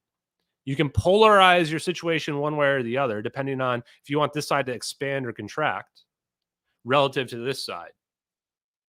And you can flip it back and forth. You can have it go either way that you want as well. So it's pretty interesting to think about like how you can manipulate space-time to produce different forces of what we would refer to as gravity. But and in theory, you can manipulate to then turn and move in any direction you want at any point in time you want. You can have the inertia go any direction. You can spin on a dime.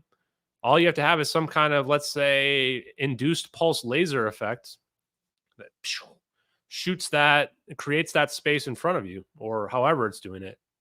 The orbs, every time, the orbs. in terms of the forces that we're making right now, like Drew will tell you, we've been focused mostly on DC. There's no reason not to go AC or high. So this is the last part I think I want to listen to. He says they're focusing on DC. There's no reason to go to AC. High frequency AC or There's no reason not to go to AC. Let me switch back a few seconds. right now, like Drew will tell you, we've been focused mostly on DC. There's no reason not to go AC or high frequency AC or other types of alternating current. Okay. So like I said, High frequency AC. It feels like that was a subtle nod to Salvatore Paez. High frequency alternating current. That's the one I'm most interested in. Now, I don't know exactly what the best one is. Maybe there's other stuff we don't even understand, but high frequency alternating current is what I gleaned from Salvatore Pais. We're just scratching the surface of what we can do, what we can take advantage of. And so to answer your question, yeah, the future is wide open. I don't know what the bounds are. We do know that we can stack these devices to have the forces add up. We do know that we can run them in parallel. We know that we can run them over and over again. We can have on and off switches if we want them to have on and off switches, or we can stack them. Sorry, I had the volume at half. I was wondering why that was a problem. The volume was stuck at half. That's totally my bad, guys. So hopefully the mix isn't as bad as it was before. Charge in there and just leave it So you can adjust your volumes here now. Sorry, I'm so sorry, guys. I can't believe I had it at half. in there, and then keeps adding more and more stacks to it. All of those things give you ideas of what you'd like to focus on and what you'd like to increase the thrust in, how you'd want to do that. Yeah, one of the things that I understand is that you can approach this from kind of a semiconductor manufacturing process also, right? Using vapor deposition for these layered metamaterials, and then by applying the charge, the voltage in a certain way, you can actually, as you mentioned, create stacks of these, create grids, and approach this from kind of a mass production way, right? Sure. I think that would be a long-term goal. I think that's one thing we'd like to do, because we've learned, unlike Thomas Brown and the others before me, voltage is not the critical dial. That was very interesting. What he just said there about how you mass produce it and semiconductors. Very interesting, guys. You don't think it's interesting that all of a sudden Tim Ventura mentions semiconductors and manipulating semiconductors? What time was that? 17 minutes into this?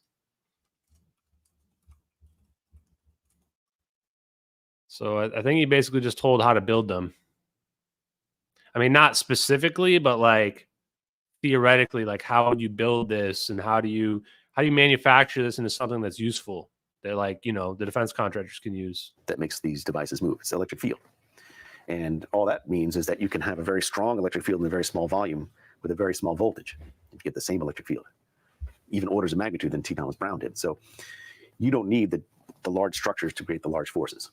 So that gives you the idea that, wow, we can stack these things. We can microscopically make them. They can be vapor deposited. They can be thin films, whatever field of research. Microscopically, we can make them microscopic. Chemically vapor deposition, physical vapor deposition, however you want to make them, that will be beneficial. Vapor deposition. That's really interesting. Is he talking about plasma right there? When he talks about deposition, I think he's talking about the medium, the material that you use. So instead of using the plate, you would just use some type of hot plasma. To me, like I said before, that's how I would do it. I would be using plasma. I would just be recreating what I saw in the MH370 videos. And so I don't see the upper limit there.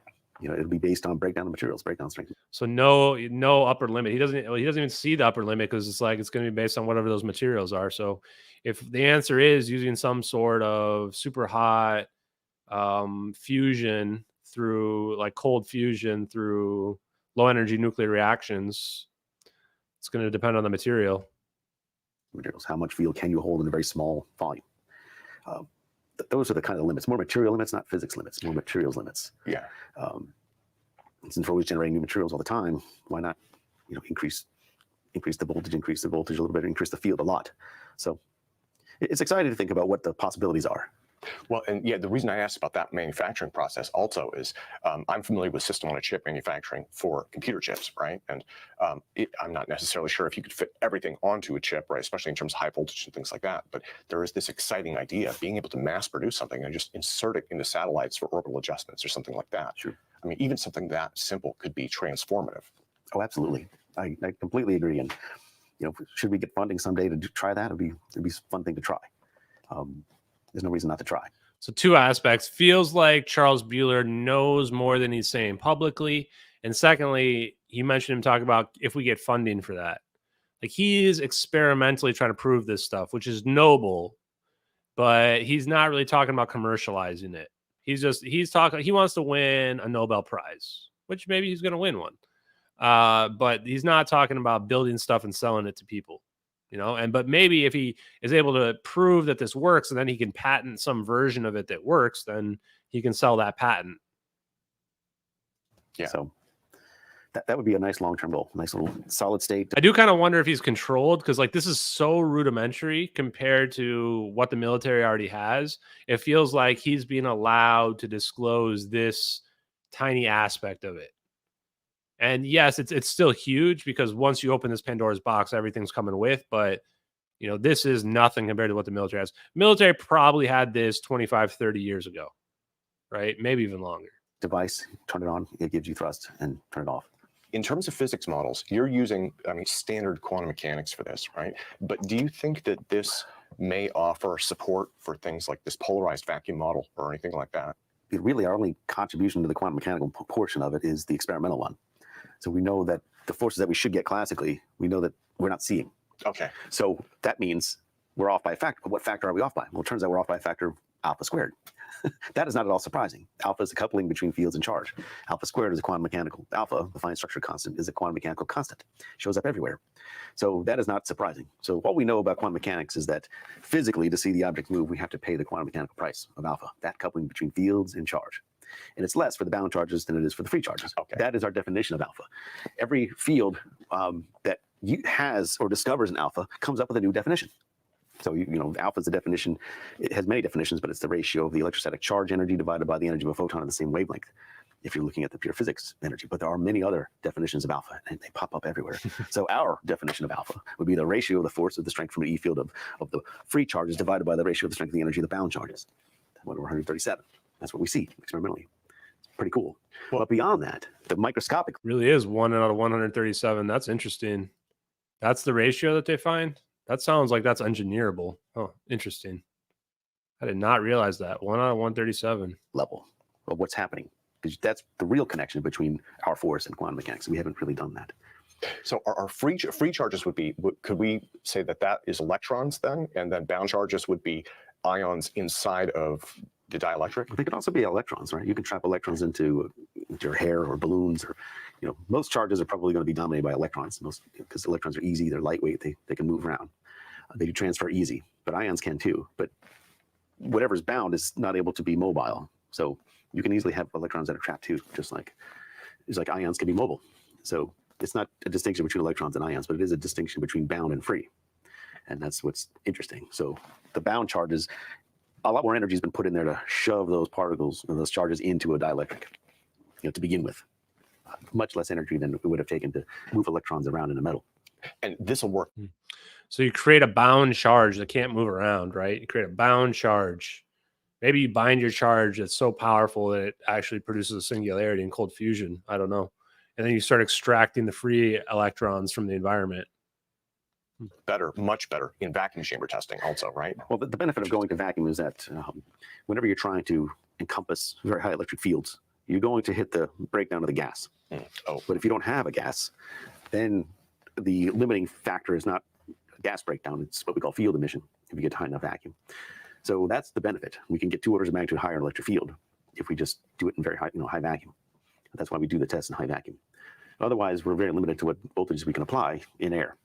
So a test article that works well in vacuum will not work in air, most likely, unless we do an outstanding job of coating it in dielectric, a very thick dielectric. But that increases the weight significantly. Okay, well, I think that's enough nerd talk for tonight, chat. So that was really interesting. So I think that we started with Wikipedia, which is Debunker Heaven. And Debunker Heaven says, you know, they didn't prove it to our satisfaction. These other people tried to do it, and they didn't produce it successfully, or they blame it on the temperature, which the temperature argument, I think, is the most offensive. Because when you listen to Drew, he's done 3,000 experiments. And there's a part in that clip that I didn't play where he talks about how they wait 12 hours for the chamber to get completely dried out of any type of excess moisture or humidity that might be in there.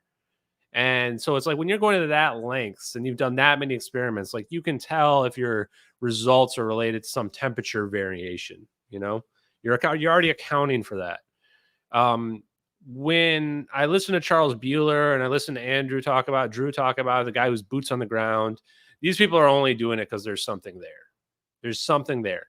And the beauty about the EM drive is if there's something there, then we're opening Pandora's box up. It doesn't even matter if it's almost negligible as long as it's measurable. If it's measurable at all, you've proven that the ether exists, you've proven that energy's out there, and you've proven it's possible to break the law of conservation of energy. And we're not really breaking it, we're bending it because we're opening our system up. You always see when we look at Wikipedia, it's all about closed systems. Well, we don't need a closed system. We open our system up. The same way we open our windmill or our surfboard or our sailboat to the wind, we open our system up to the quantum fluctuations in the environment. We use that as our medium. If we use that as our mechanism, then now we don't need anything else. And then the last thing I'll say again is that there's this repeat idea of, well, you never really have a perfectly efficient system. So you're going to have some efficiency level. So because you're going to lose some charge to the environment, you want to have some amount of input.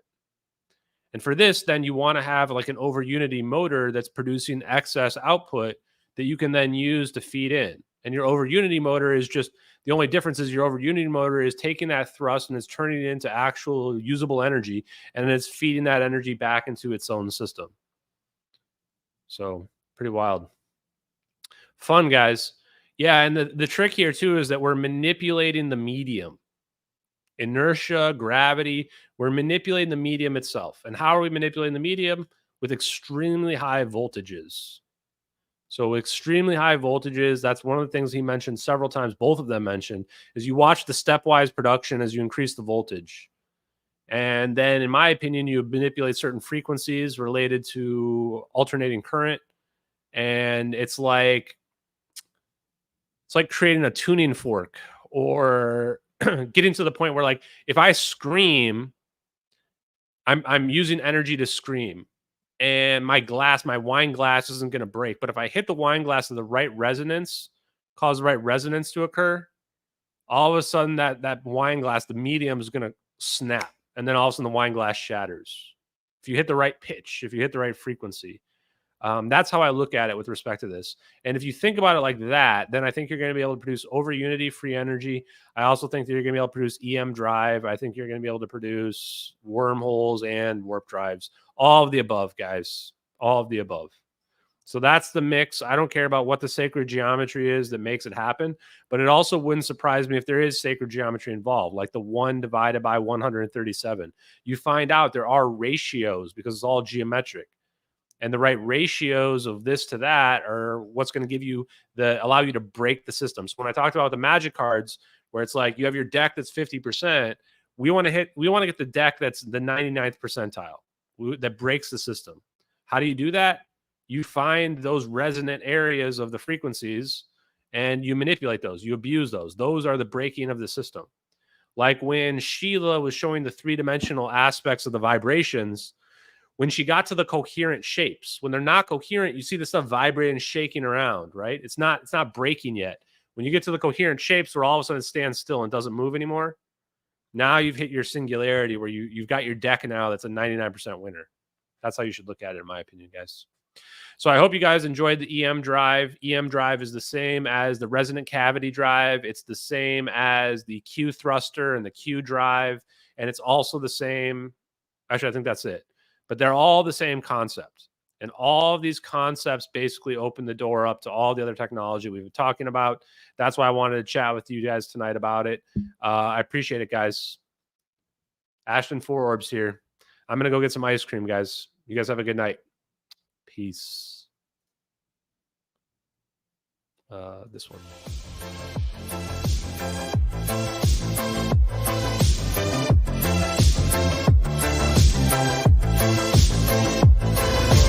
Infrared eyes, scanning the black, tracking the heat, never turning back.